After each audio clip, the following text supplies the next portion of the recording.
It Takes Two. It's easily one of the most creative co-op experiences I've ever played.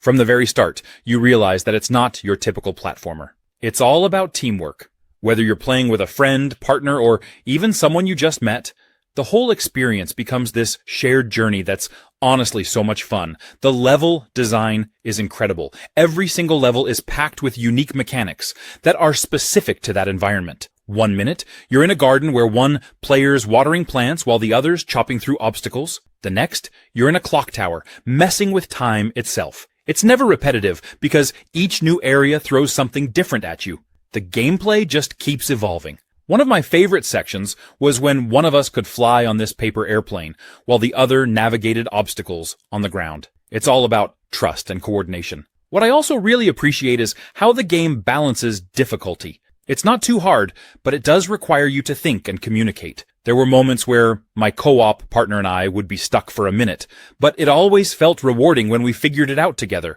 You're constantly learning how to rely on each other's strengths, which is such a fun way to approach co-op. Honestly, what really stands out to me about It Takes Two is just how much fun it is. I mean, you're not just playing a game, you're sharing this experience with someone else, and you're both equally important to making it through the story. Whether you're laughing at the absurd situations or getting a little competitive with the mini-games. Final Fantasy XV. This game definitely got its fair share of criticism when it first launched, but honestly, it's such a gem once you dig into it. A lot of the hate stemmed from expectations, especially from longtime fans of the Final Fantasy series. People wanted it to be a certain way, and when it turned out to be a bit different, it threw everyone off. One of the big controversies was about the story and how parts of it felt, well, incomplete. A lot of fans felt like there were pieces missing, and to be fair, they're kind of right. Square Enix did add DLCs later to fill in some of the gaps, which helped a lot, but I get why people were frustrated. And then there's the combat system, which definitely divided people. It's way more action-oriented than older Final Fantasy games, which threw some fans off. Instead of the traditional turn-based style, you're zipping around the battlefield, warping in and out of combat, and timing your attacks in real time. Personally, I think it's a blast. It feels fast, intense, and once you get the hang of it, there's a real flow to the battles that's so satisfying. Plus, you get to use all these cool weapons and powers, and switching between them mid-fight keeps things exciting. I get that it's not everyone's cup of tea, but it brings a fresh energy to the series, and if you go in with an open mind, it's a lot of fun. Final Fantasy XV gives you this huge, open world to explore, and it's stunning. You're cruising around in your car, the regalia, discovering gorgeous landscapes, stopping at outposts, and finding hidden treasures along the way. Evil West. If you're into games that let you feel like a total badass while fighting supernatural creatures, this one's for you. It's like Red Dead Redemption meets Van Helsing, but with way more punch. First off, the combat is brutal. You've got this mix of melee and ranged weapons that keeps things interesting the entire time. One moment, you're blasting vampires with a rifle, and the next, you're smashing them into pieces with an electrified gauntlet. The flow of switching between weapons and powers feels so natural. I loved how I never felt stuck using one method. The game just encourages you to get creative with the chaos. The story really surprised me too.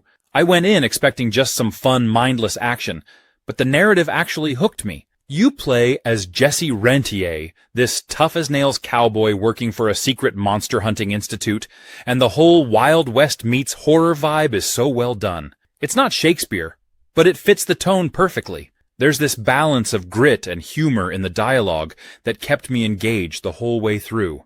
It doesn't take itself too seriously, but it's not just a throwaway plot either. I also love that they didn't overcomplicate things with RPG elements. There are upgrades. Sure, but they don't slow down the action. You can upgrade your weapons and skills as you go, but it's straightforward and doesn't bog you down with too many choices. It's more about fine-tuning how you want to fight, which really lets you focus on the combat and the carnage. Lies of P. It's one of those games that takes a classic story and flips it into something totally unexpected. I mean, a dark, twisted version of Pinocchio? Who saw that coming? From the moment I started playing, I knew this wasn't going to be the fairy tale we all grew up with. Instead, it throws you into this grim, steampunk world where everything feels eerie and dangerous. The atmosphere is on point. There's this constant tension in the air, like you're never quite safe, even when you're just walking through a quiet alley. The game wears its inspirations on its sleeve, and if you've played Bloodborne or Dark Souls, you'll feel right at home here. The combat is that familiar, deliberate style, where every swing of your weapon matters, and timing is everything. But Lies of P adds its own twist, with the weapon customization system. You can mix and match blades and handles to create your own combos, which gives you a ton of freedom to experiment with different builds. It's honestly so satisfying when you find a combination that just clicks with your playstyle. The enemies are no joke. Each one feels like a real threat, and you can't just rush in and expect to button mash your way through. You've got to be patient, learn their patterns, and strike when the moment is right. And the bosses? They're some of the most intense encounters I've had in a while. Every time I thought I was getting the hang of things, a new boss would come along and completely wreck me. But in the best way. It's that feeling of frustration followed by pure joy when you finally take them down. If you're into challenging combat, Lies of P is definitely worth your time. Hogwarts Legacy. Honestly, this game is like a dream come true for anyone who's ever wanted to live out their Hogwarts fantasy. If you've grown up loving the world of Harry Potter, or just love the idea of being a wizard, this game really nails that feeling of stepping into the magical world. I mean, the second you get sorted into your house, it's like, yep, this is it. I'm at Hogwarts now. The school itself is gorgeous. They've done such an incredible job of capturing the magic and mystery of Hogwarts. You can literally spend hours just wandering around, getting lost in the hallways, finding hidden passages, and taking in all the little details. It's exactly how I imagined the castle would feel, like every corner has a secret or a bit of history waiting to be discovered. What's cool, too, is how the game lets you really craft your own story. You're not just following the Harry Potter timeline, you're in a completely new time period, which is honestly refreshing. You get to create your own character, make your own choices, and carve out your own adventure. And it's not just about being a goody-two-shoes student either. You can dive into some darker magic if you want, which is something I didn't expect but absolutely love. The combat is surprisingly deep too. At first, I thought it might be kind of simple, but there's actually a lot of strategy. You can mix and match different spells, use potions, and even summon creatures to help you out. And the way the spells are animated, like the wand flicks and the flashes of magic, it's so satisfying. You really feel like a proper witch or wizard. Rage 2, a game that promised chaotic open-world fun, but didn't exactly blow everyone away when it launched. It's one of those games that had all the ingredients for success, but for some reason, it didn't quite stick the landing. Still, if you actually dive into it, there's a lot to love. What was the controversy here? Well, part of the issue was the huge expectations. The first Rage was pretty well received for its time, but it had some flaws. So when Rage 2 was announced, people were hoping for this massive improvement. Bethesda hyped it up with colorful Mad Max-style marketing and promised a game that was over-the-top and action-packed. But when players got their hands on it, some felt like the open world was a bit empty and didn't deliver on all that excitement. A lot of people also criticized the story, or the lack of one. The game didn't take itself too seriously, which in some ways was fun. The main narrative didn't really pull you in. And some players felt like the game's focus on pure action left the story feeling a little thin. If you were expecting deep lore or compelling characters, it might not have been what you were hoping for. But here's where Rage 2 shines, the combat. If you're a fan of fast, frenetic, chaotic gameplay, this is where the game really delivers. The gunplay feels tight, satisfying, and absolutely brutal. You've got all these cool powers and weapons that you can mix and match, which makes every fight feel dynamic and fun.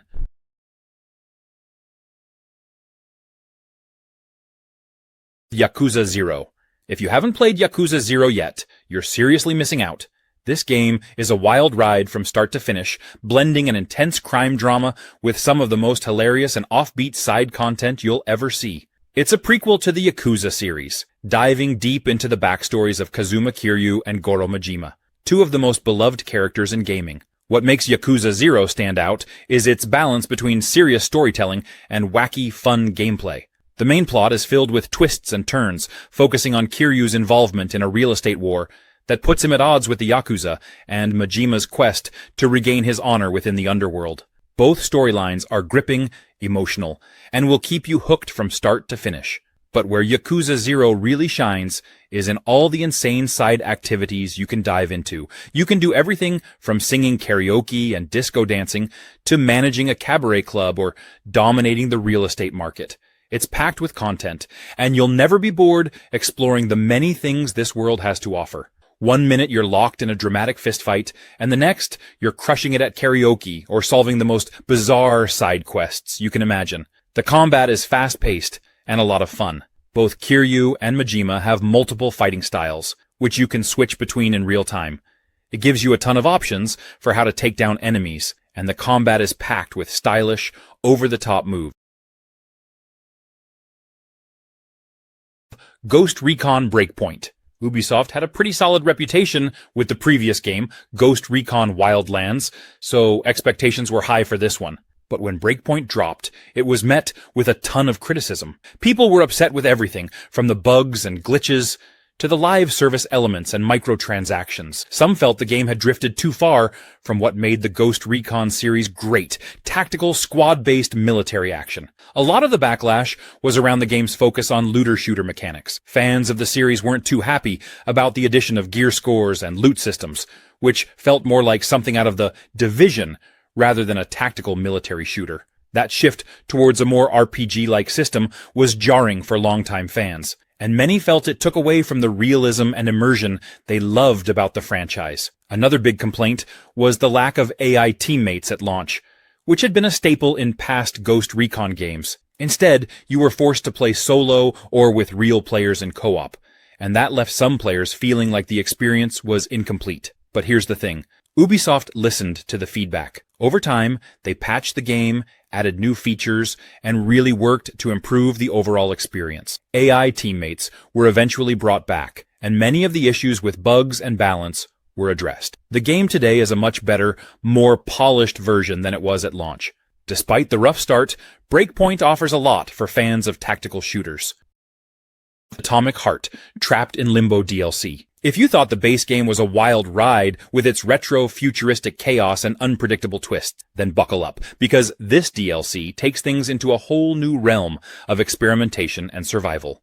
Trapped in Limbo drops you into a fragmented, almost dreamlike scenario. It's not your typical open-world exploration anymore. Instead, you're thrown into a confined, eerie space where survival and adaptability become your top priorities. The game doesn't hold your hand, it just points you toward the chaos and says, good luck figuring this out. And honestly, that's part of the charm. The gameplay in this DLC is where it really shines. It leans heavily into puzzle solving and environmental exploration. Think of it as less run and gun, and more stop, think, and figure out how to not get shredded by whatever that is. Every room you enter feels like it has a purpose, whether it's testing your reflexes, challenging your problem-solving skills, or just messing with your head. And trust me, the game loves to mess with your head. One of the coolest things about Trapped in Limbo is how it plays with your expectations. Just when you think you've got a handle on things, the game throws in a curveball. Whether it's a new mechanic, an unexpected challenge, or just an unsettling moment that makes you stop and wonder, what is happening here? It keeps you on your toes in the best way possible. Combat, of course, makes a return, but it feels more strategic this time around. Sniper Elite 4. It's set in World War II Italy, and let me tell you, it's way more than just a standard shooter. This game actually has you thinking, planning, and sneaking around, which makes it so much more engaging than just running and gunning. It's a nice change from the darker, grittier locations. There's this real sense of place, like you're actually on these missions behind enemy lines. You can even explore different routes and vantage points, so every mission feels open-ended. It's not a game that tells you, go here, do this. You have the freedom to get creative with your approach. Now, the big star of Sniper Elite 4 has to be the sniping itself. I mean, there's a reason Sniper is in the title. The sniping mechanics here are awesome. The game takes everything into account, distance, wind, even gravity, so every shot feels earned. And then there's that iconic X-ray cam. When you land a perfect shot, the camera follows the bullet in slow motion, and you get this X-ray view of it ripping through your target. It's kind of gruesome, but also so ridiculously satisfying. You know they nailed the shot mechanics when you can feel the weight of each shot. It's like a mini celebration every time you get it just right. But Sniper Elite 4 isn't just about staying a mile away from enemies and picking them off one by one. It's a full-on stealth experience. You have to be smart about where you go, how you hide, and how you move around. You can use the environment to mask your shots, like firing when a plane goes overhead or when a generator is making noise. It makes you feel like a real sniper. The Order 1886. I know it got mixed reviews when it came out, but honestly, I think it's super underrated. It's like every single thing from the cobblestone streets to the smoke-filled taverns feels alive. You can really see how much love went into building that world. The steampunk vibe is also really cool. You've got this mix of old-school Victorian aesthetic with futuristic tech, like those crazy weapons that Nikola Tesla himself designed. The thermite rifle, for example, is just so satisfying to use. You shoot clouds of thermite at enemies, and then light it up with a flare, setting everything ablaze. It's so over the top, but in the best way possible. And the story? It's actually pretty engaging. You're part of this ancient order of knights, tasked with keeping the peace in London. But things get real complicated, especially with the introduction of half-breeds, like werewolves, and other supernatural threats. Plus, the way it blends history with fantasy, that was a fun twist for me. Sir Galahad, the main character, has this gruff, no-nonsense attitude that really pulls you into the whole mystery and intrigue of the game. I liked how he's conflicted, dealing with betrayal and questioning everything around him. It gave the game more emotional depth than I expected. The gunplay is solid too. It's not a massive, open-world shooter, but for a more linear experience, the mechanics work great. Each weapon feels unique, and the cover system is smooth. And those cinematic QuickTime events? I know some people aren't fans of QTEs, but here they blend so well with the action. It feels more like you're playing through a movie. Skyrim. Where do you even start with a game like Skyrim? This game is just huge. It's one of those games that just keeps pulling you in, no matter how many times you've played it before. You boot it up thinking, I'll just play for an hour. And next thing you know, it's 3 a.m. and you're sneaking around in the Thieves Guild or fighting a dragon on top of a mountain. First off, the world. It's absolutely massive and it feels alive, from the snowy peaks of the Throat of the World to the rolling plains of Whiterun. Every part of Skyrim feels like it has its own story to tell. And the fact that you can go anywhere, do anything, it's such a freeing experience. Like, if you see a mountain in the distance, you can actually go there. And you never know what's going to happen along the way. Maybe you run into a giant, or you stumble upon some hidden cave with its own little quest line. It's just endless discovery. The combat, well, it's classic Skyrim. It's not about being super fancy or fast-paced, but it's about choice. You want to swing a giant axe? Go for it. Prefer sneaking around with a bow or dual-wielding daggers? Totally doable. Or maybe you want to go full wizard, summoning flames and raising the dead. Whatever your style, the game lets you play exactly how you want. And speaking of choice, the quests are insane. Sure, there's the main story about you being the Dragonborn with the whole saving the world thing. But honestly, the side quests are where it's at. You can get caught up joining the Dark Brotherhood and becoming an assassin, or leading the companions and becoming a werewolf. Cyberpunk 2077. I know it had a rocky start, but seriously, it's a totally different game now after all the updates. The world of Night City is just wow. I mean, if you love getting lost in a huge, neon-lit, gritty open world, this game is perfect. It feels alive, you know? The city's got this cyberpunk vibe down to a T. Dark alleys, giant holograms, futuristic cars, the whole Blade Runner kind of thing. And honestly, I love how the game doesn't shy away from showing the messier side of that world, like the clash of high-tech and low-life. V, the main character, is super customizable too. I spent way too much time tweaking my character at the start, like more than I'd care to admit. But it's fun to play with all the different builds, whether you want to go full-on hacker, cybernetic brawler, or sneaky assassin. Plus, the augmentations, dude, that's the coolest part. You can literally replace parts of your body with cybernetic enhancements. Who wouldn't want a built-in katana arm or optic implants? What's crazy is how the story can change depending on what you do. Like, the choices really feel like they matter. There was this one mission where I was trying to decide whether to help these corporate types or betray them, and man, I was stressing over it for days. I couldn't stop thinking, what if I made the wrong choice? But that's the fun of it. There's no right or wrong answer, just how you want to play it. I will say the driving can be a little wonky at times, but honestly, once you get used to it, it's not that bad. Plus, the city's so massive, it's fun just cruising around, taking in the sights. BIOMUTANT. Picture this, a post-apocalyptic open world, but it's not bleak and gray. Nope, BIOMUTANT flips the script, throwing you into this lush, colorful environment that's teeming with life, strange creatures, and a real sense of wonder. You play as this adorable, yet totally fierce, mutant critter who's out there saving, or maybe even reshaping, the world. And every choice you make has an impact. One of the coolest things about Biomutant is the customization. Right from the start, you're in charge of creating your little mutant warrior. The game has this whole DNA slider system, where you can adjust your character's appearance and abilities, so you could end up with a tiny, super intelligent creature, or a big, tough warrior. And as you play, the choices just keep coming. You'll be picking abilities, powers, and weapons that totally change up your playstyle. I mean, you're out here in a post-apocalyptic wasteland, wielding crazy cool weapons and mutant powers that make you feel like a total hero, or anti-hero, depending on how you play it. The combat is another big highlight. It's a mix of martial arts, gunplay, and mutant abilities, which gives it this flow that's just so fun. One minute you're dodging around, pulling off crazy combos, and the next you're launching mutant powers to take down enemies in style. And since the world is filled with wacky enemies, the combat is always interesting and varied.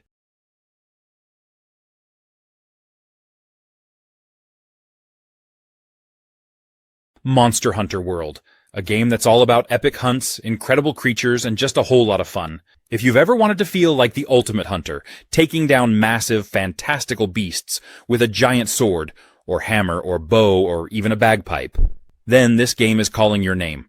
And trust me, once you start, it's hard to put down. The combat in Monster Hunter World is intense, but in the best way possible. You've got so many weapons to choose from, each with its own feel and playstyle. There's something for everyone. Whether you want to get up close and personal with a giant sword, keep your distance with a bow, or support your friends with a hunting horn, it's all there. Each weapon has its own learning curve, but mastering one feels incredibly rewarding. And the game doesn't rush you. You can spend hours just getting comfortable with different weapons and finding out which one really clicks for you. The best part about hunting, though, is that it's not just a straightforward swing till it drops kind of deal. You've got to pay attention to the monster's movements, study its behavior, and figure out when it's vulnerable. Every hunt is like a puzzle, and it's up to you to figure out how to take down each monster. It's challenging, but never frustrating, and every victory feels earned. You'll find yourself thinking, okay, maybe just one more hunt, over and over again. The monsters themselves are really the stars here. Each one is so unique, with its own behaviors, attack patterns, and quirks. The Witcher 3. It's one of those games that just sticks with you. I mean, where do you even start with a game like this? For me, it's the world, you know? Like, when you're roaming through those dense forests, or just riding Roach across a field at sunset, there's this vibe that's hard to describe. The world feels so alive, even if it's grim and full of monsters. And you know how in a lot of games, side quests are just filler? Not here. The Witcher 3's side quests feel just as important as the main story, if not sometimes more interesting. Like, you could be hunting down a werewolf one minute, and the next, you're getting involved in the political affairs of some random village. Every quest feels like it has its own little narrative arc. It's like playing through mini-stories, all packed into this huge world. One of my favorite things, though, is how the game handles monsters. It's not just about swinging your sword around. There's actual strategy involved. You read up on your target, learn its weaknesses, and prepare the right potions or oils before diving into battle. It really makes you feel like you're Geralt, this professional monster hunter who knows what he's doing. But it's not just about the scenery. The characters, man. You've got Ciri, Yennefer, Triss. They're so well written. Every time I made decisions in the game, I actually felt like they mattered. I mean, how often do you get that in games? Honestly, every time I play The Witcher 3, I catch something new.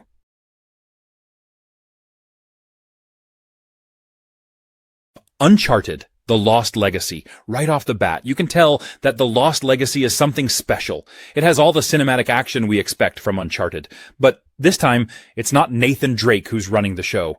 Instead, we've got Chloe, who's smart, witty, and honestly, she brings her own unique charm to the game. One thing that makes The Lost Legacy really stand out is its pacing. It's a shorter game compared to other Uncharted titles, but I think that actually works in its favor.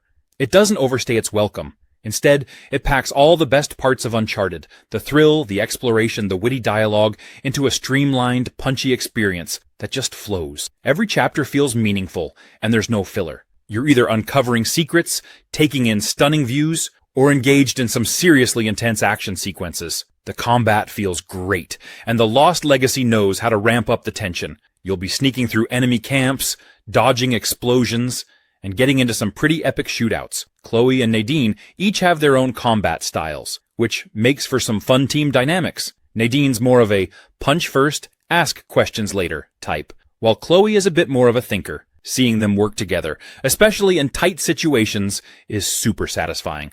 You can tell that Naughty Dog put a lot of effort into building their relationship.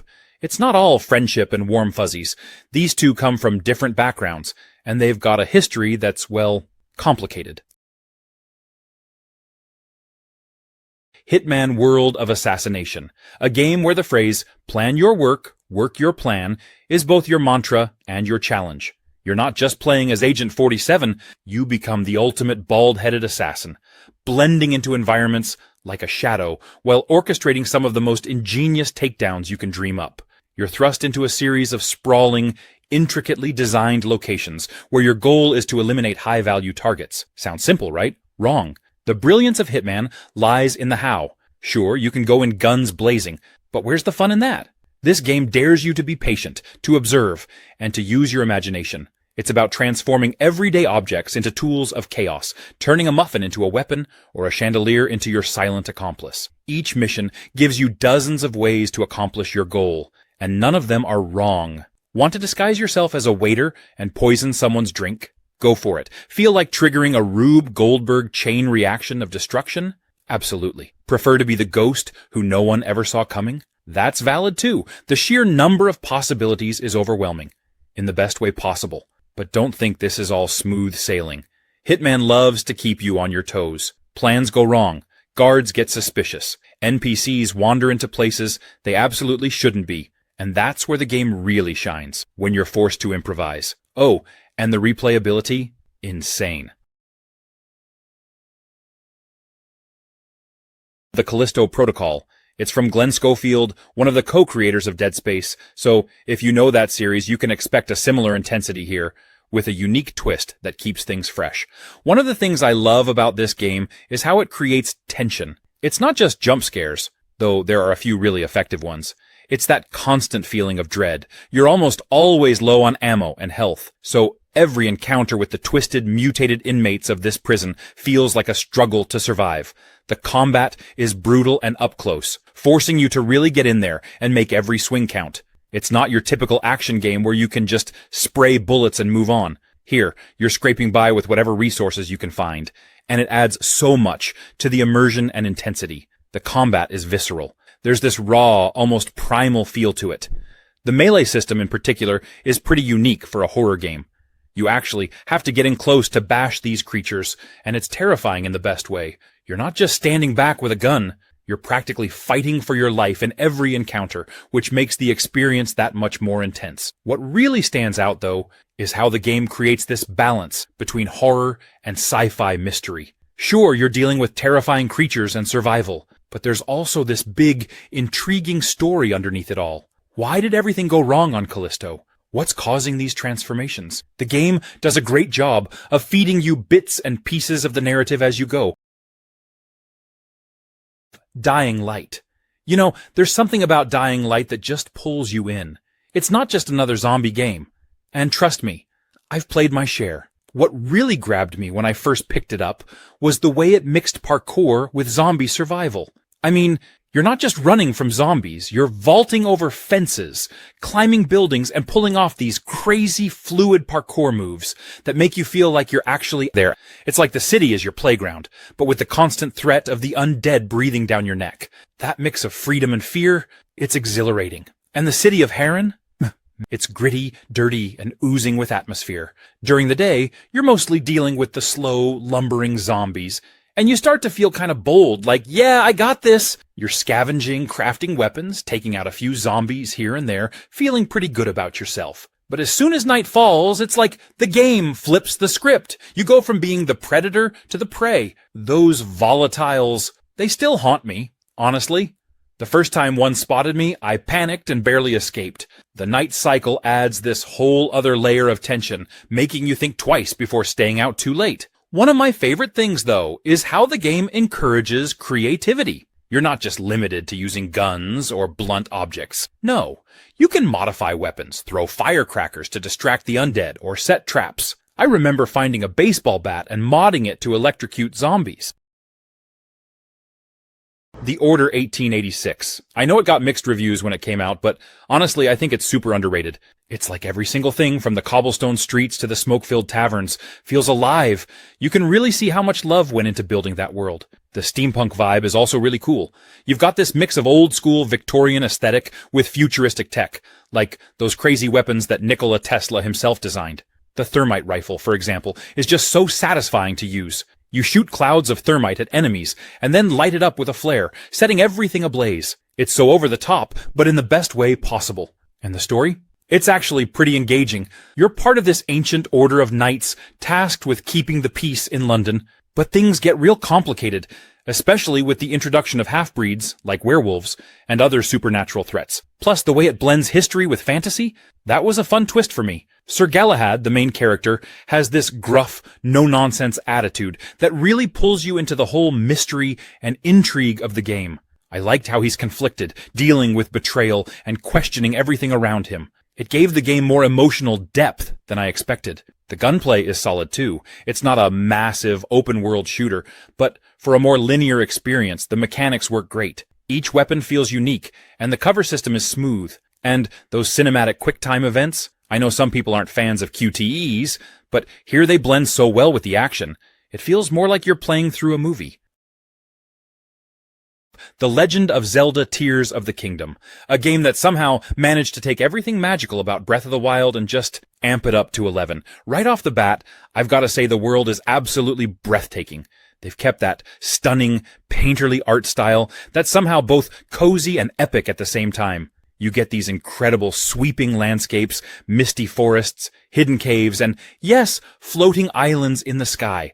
The verticality is on another level, and it makes exploring feel fresh and new. Climbing up mountains and discovering secret paths high above Hyrule is so rewarding. You feel like an adventurer, just setting off with nothing but curiosity as your guide. One of the best parts of Tears of the Kingdom is how it encourages creativity. It's not just about following a set path or checking things off a list. You can go wherever, tackle objectives in whatever order you like, and use all sorts of fun mechanics to solve puzzles or defeat enemies. I found myself thinking outside the box constantly. The game rewards you for being inventive, and every time you pull off some crazy solution, it's like, whoa, I actually did that. The physics, the way you interact with objects, even how you use Link's new abilities. It all feels like Nintendo wanted you to experiment and have a blast doing it. And let's talk about those new abilities. Without spoiling anything, I'll just say that Link's got some seriously cool tricks up his sleeve. These aren't just fun gimmicks. They totally change how you approach the world. Remember the excitement when you first learned to climb anything in Breath of the Wild? Resident Evil 5. Now, Resident Evil 5 does things a little differently than some of the other games in the series. It's not about creeping down dark hallways or fighting off sudden jump scares every 2 seconds. This one leans way more into action, and let me tell you, it does that action really well. One of the things that makes Resident Evil 5 stand out is its co-op gameplay. If you've got a friend to play with, this game is seriously a blast. You and your partner are constantly working together, covering each other's backs, sharing resources, strategizing against big enemies. And trust me, it makes the entire experience so much better. Whether you're playing as Chris Redfield or Shiva Alomar, you're both crucial to the fight. And that dynamic is what makes this game feel so fresh in the Resident Evil lineup. I remember the first time I played with a friend. We were yelling at each other, trying to stay alive, and it was chaos in the best possible way. Now combat here is amped up, and Resident Evil 5 fully commits to that action-packed style. You're fighting waves of infected, managing your ammo, using different weapons, and some of the encounters feel big and intense. I'm talking heart-pounding moments where you're surrounded, low on ammo, and desperately strategizing to make it out alive. The game's got this great mix of survival horror and all-out action that makes every fight feel like a scene straight out of a movie. But even if you're going solo, the AI partner, Shiva, if you're Chris, actually does a pretty solid job. Helldivers 2. Now, this game is a follow-up to the original Helldivers, which had a strong cult following. It's all about cooperative, top-down, tactical shooting, but with a pretty unique twist. It's brutally difficult. However, Helldivers 2 has gotten some hate for being too punishing, or for having gameplay mechanics that can feel overwhelming, especially for new players. One of the biggest complaints is how unforgiving it can be. Friendly fire is always on, which means you can accidentally or not so accidentally kill your teammates during missions. And believe me, this happens a lot. It's a game that forces you to be super careful, and not everyone is down for that level of intensity. The steep learning curve and lack of hand-holding also rubbed some players the wrong way, especially those who were expecting something more casual. Another thing that got some pushback was the game's structure. Missions can feel repetitive after a while, and if you're playing solo, the game is an entirely different experience, and not always in a good way. It's built around cooperative play, so going in alone can make it feel more frustrating than fun. But here's the thing. If you're into tactical shooters and have a squad to play with, Helldivers 2 is an absolute blast. The chaos that comes from trying to coordinate with your teammates while dodging enemy fire and calling in reinforcements makes for some seriously intense moments. The variety of weapons, gear, and strategies you can use makes each mission feel dynamic, and the constant threat of messing up keeps the tension high. Watch Dogs Legion. This game really took the whole open-world hacking thing to another level. The first thing that hit me was the setting, London. And not just any version of London, but this near-future dystopian London where everything is under heavy surveillance, and the government is basically a dictatorship. The way they captured the city, though, it's spot on. From Big Ben to Camden Market, every corner of London feels alive, and it's just cool to explore this iconic city in a way you've never seen before. But the real hook for Legion? It's got to be that play as anyone system. Like, literally anyone you see walking down the street, you can recruit into your squad. I remember at first I thought, okay, but surely this is just a gimmick, right? Nope. You actually build a team of characters, and each one has their own backstory, abilities, and quirks. I had this old lady on my team. Seriously, a grandma. And she was walking around, slow as anything, but she had some tech skills that were unbeatable. There's just something hilarious about seeing her take down an enemy in the most casual way possible. And that's what's fun about it.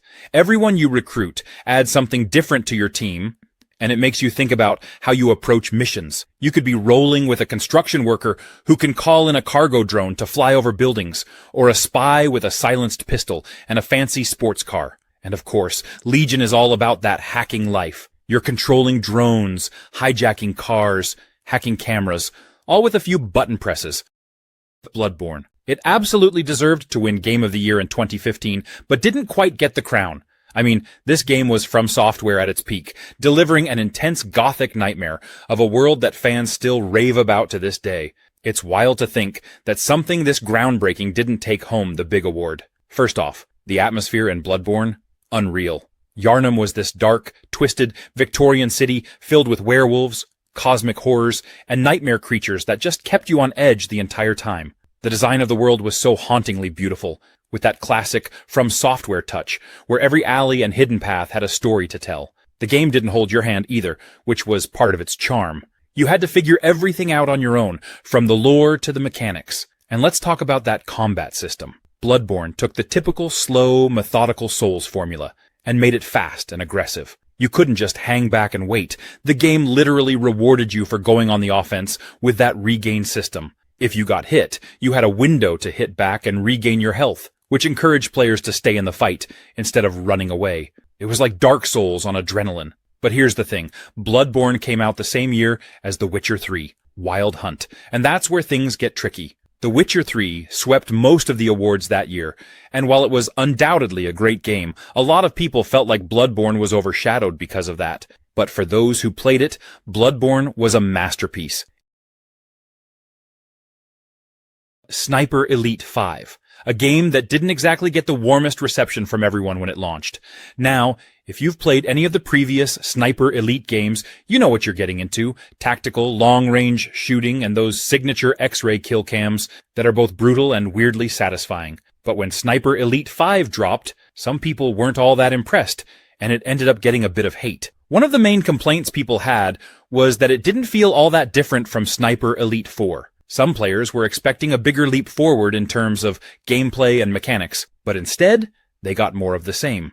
Now, that's not necessarily a bad thing if you love the formula, but for some, it felt like the game was playing it too safe. People wanted more innovation, and when they didn't get it, the criticism started rolling in. Another controversial aspect is the game's pacing. Sniper Elite 5 is all about slow, methodical gameplay.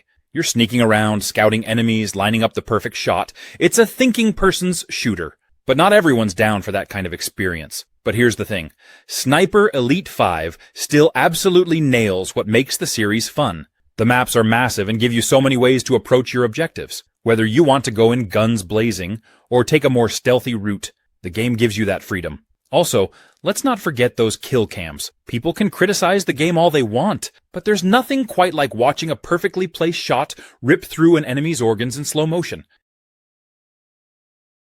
Fallout London. Some people were quick to dismiss Fallout London just because it's a fan-made project. There's this unfair assumption that because it's not officially from Bethesda, it can't possibly be as good as a real Fallout game. And to be fair, fan projects can be hit or miss, but Fallout is seriously impressive. The team behind it went above and beyond, creating new factions, storylines, weapons, and even unique creatures inspired by British folklore. They've poured so much creativity into it that it really does feel like a genuine part of the Fallout world. It's set in a post-apocalyptic version of London, obviously, which is so refreshing for a Fallout game. We've spent so much time in the United States, it's just a whole new vibe to step into London and see how a totally different society and culture would handle the end of the world.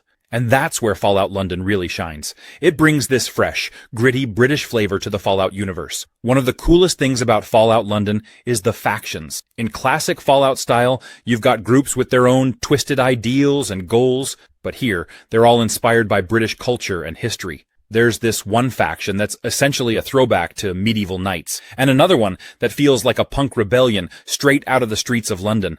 It's so cool to see a Fallout take on British culture, and the factions feel unique and grounded, adding a whole new layer of immersion. Honestly, that's what makes Fallout London so exciting. It's different in the best ways, and it's exactly what the series needed. Mortal Kombat 1. You know how some fighting games make you feel like you're mashing buttons, hoping for the best? Not here. Mortal Kombat 1 manages to strike that perfect balance between approachable for newcomers and deep enough for the hardcore crowd. The accessibility options deserve a shout-out too. Fighting games can sometimes feel like an exclusive club, where only the most dedicated players thrive, but Mortal Kombat 1 welcomes everyone. Tutorials? Check. Training modes? Double check. And the inputs for moves are forgiving enough that even your friend who's never touched a controller before can still have fun, and maybe even land a killer fatality. The controls are responsive, the pacing is satisfying, and pulling off a special move feels ridiculously rewarding. And the fatalities? Without spoiling anything, of course. The creativity here is just off the charts. It's like the developers sat in a room and asked, how can we make players' jaws drop every single time? And then they delivered. It's gruesome, it's over the top, and somehow it's hilarious in that classic Mortal Kombat way. But what really keeps me coming back is the variety in gameplay. Sure, the main fights are the meat of the experience, but there's so much to explore beyond that. The game isn't just about smashing buttons in endless matches. It gives you reasons to keep playing, whether it's unlocking cool stuff or experimenting with different characters. Bottom line, jump in, throw some punches, and enjoy the chaos. Mortal Kombat 1 doesn't hold back. Middle-earth: Shadow of War. It got a bit of a rough start, but honestly, deserved way more love than it got. Now, when it dropped back in 2017, the game had a lot of expectations riding on it because Shadow of Mordor was such a hit. And Shadow of War did a lot of things right, but there's no denying it also stirred up some serious controversy, which didn't help its case at launch. First, let's get the big elephant in the room out of the way. The microtransactions. Yep, that's where a lot of the initial hate came from. It was a single-player game, but Warner Bros. Thought, hey, let's toss in loot boxes and microtransactions. Gamers were not having it. Understandably, no one wants to feel like they're being nickeled and dimed in a story-driven experience.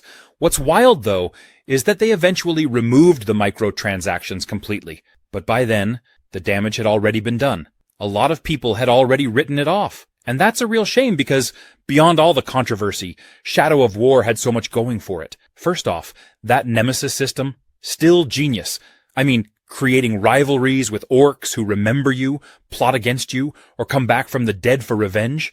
It's such a unique mechanic that really makes every playthrough different. The world felt alive, chaotic, and personal, in a way most open-world games dream of achieving. Then, there's the scale of the game. They took what worked in Shadow of Mordor and just made it bigger.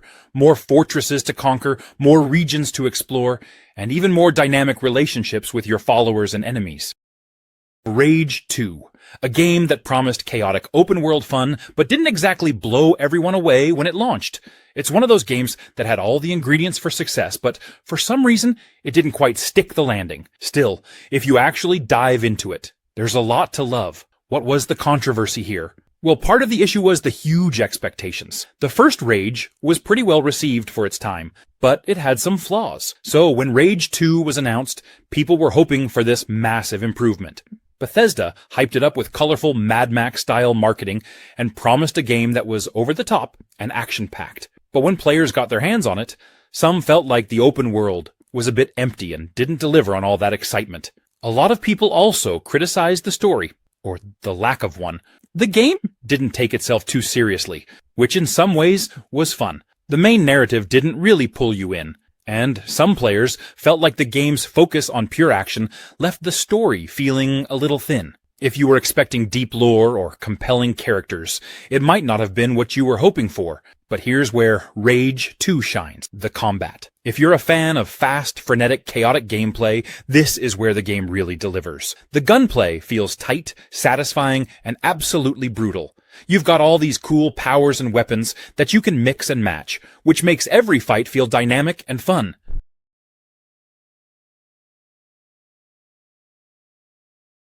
Elden Ring NIGHTREIGN, a game that takes the sprawling open-world design and layered combat mechanics the series is known for, and builds on them with a darker, more intense focus on tactical gameplay and exploration. It doesn't just expand on what worked before, but introduces a whole new depth to how you approach challenges and the way you navigate its world. At its core, this game is all about mastering the art of combat, while uncovering the secrets of a sprawling, interconnected world. It's packed with dangers around every corner, but each area feels like it has its own personality. The environments are rich with detail, and designed in a way that encourages you to explore every nook and cranny. From hidden pathways to unexpected encounters, there's always something to keep you on your toes. The combat system is as layered as ever. The focus on precision and timing remains central, but there's a stronger emphasis on adapting to unique encounters. You're not just swinging a sword or casting a spell, you're learning the strengths and weaknesses of your enemies, and figuring out how to use your arsenal effectively. Whether it's experimenting with new weapons or mastering a fresh ability, the game gives you plenty of options to keep things interesting. The addition of new mechanics brings another layer of depth to gameplay. There's a heightened focus on nighttime exploration, which changes the dynamic of how you approach the world. Some areas feel more dangerous after the sun sets. Halo Infinite. This game pulls you right into the heart of what makes Halo such a beloved franchise, while also taking bold steps to evolve the series in new and exciting ways. It's all about blending classic Halo action with modern gameplay elements, and it does so in a way that feels fresh, yet familiar. The gameplay is where this title shines brightest. The combat is fluid, responsive, and endlessly satisfying. Whether you're dual-wielding an arsenal of futuristic weapons or taking down enemies with precision strikes, the gunplay is top tier. The grapple shot, a new addition to the series, changes the way you approach every encounter. It's not just a tool, it's a game changer. You can zip across the battlefield, snag weapons from afar, or use it to close the gap for a devastating melee attack. It's one of those mechanics that feels natural right away, but opens up a ton of creative options as you get more comfortable with it. The open-world design is a major shift for the series, and it's handled with care. Instead of guiding you down a set path, Halo Infinite gives you the freedom to explore. You'll find enemy outposts, hidden collectibles, and opportunities for some epic vehicle combat scattered across the map.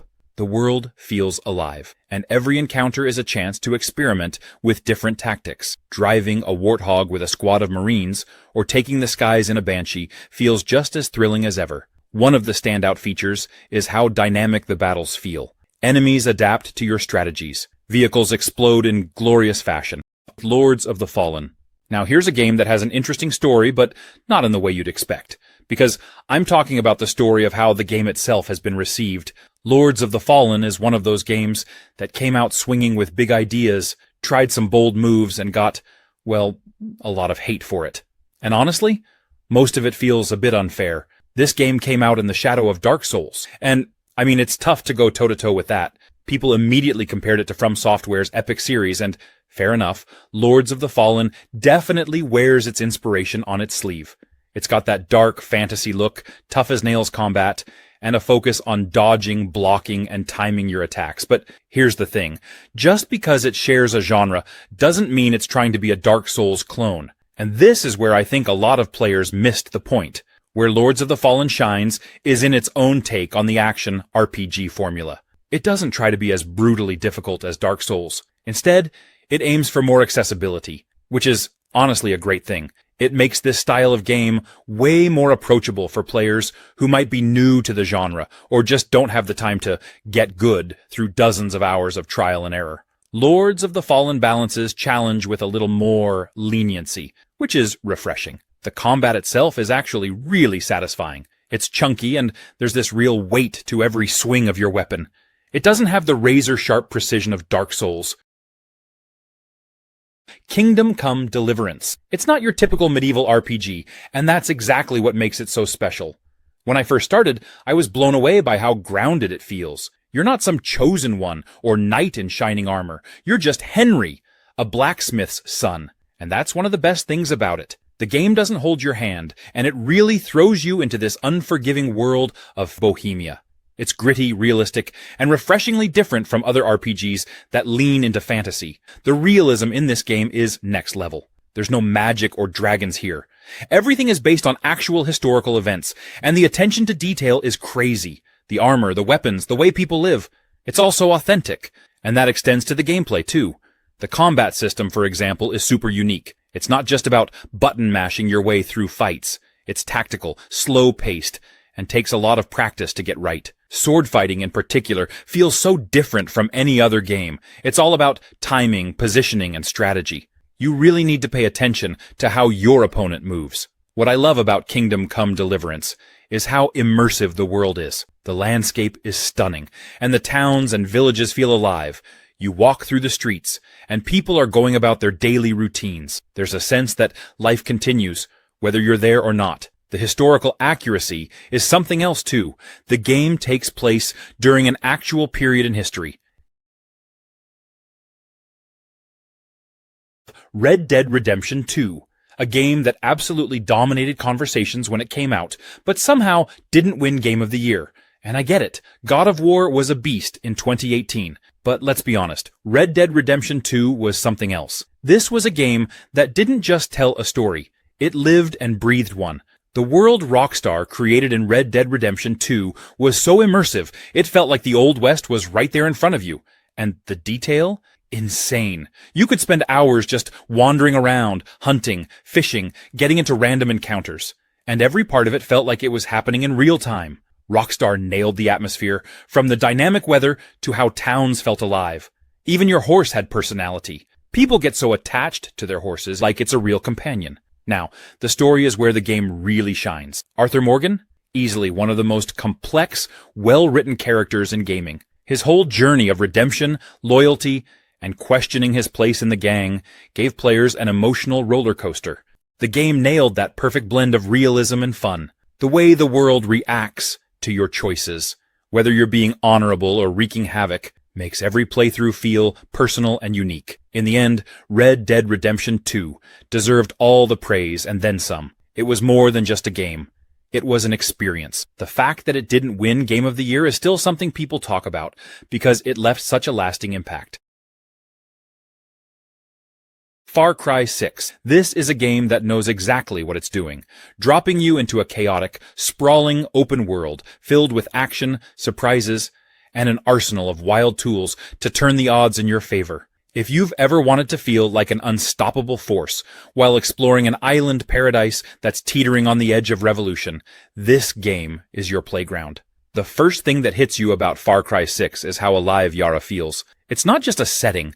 It's a vibrant, untamed world full of things waiting to explode, both literally and figuratively. Every road, village, jungle, and coastline feels like it's daring you to take charge. You'll find yourself tearing through enemy checkpoints, sneaking through lush forests, and stumbling into random, often hilarious encounters. There's a level of unpredictability to every corner of the island that keeps you constantly engaged. The game doesn't just give you a bunch of weapons and tell you to go wild. It gives you the tools to turn Yara into your personal chaos sandbox. Guns? Sure, but why stop there? There are makeshift weapons that look like they were cobbled together by a genius with a garage full of junk.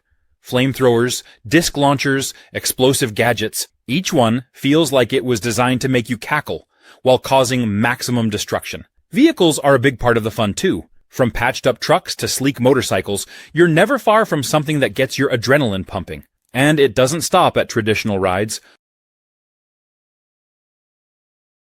Yakuza 6. This game throws you straight into the heart of Kamurocho and the serene beauty of Onomichi, blending the chaotic energy of urban life with the peaceful charm of a small seaside town.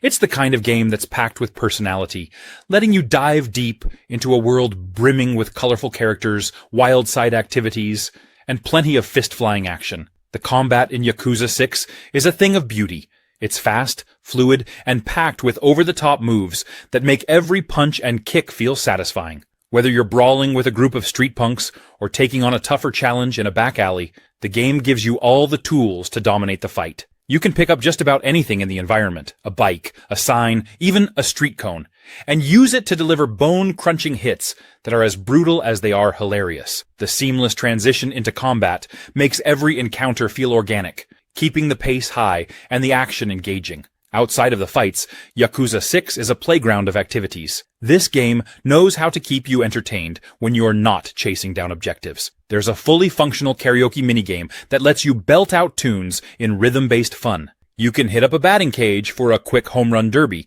stop by an arcade to play classic Sega games, or even spend time managing your own cat cafe. Yes, a cat cafe.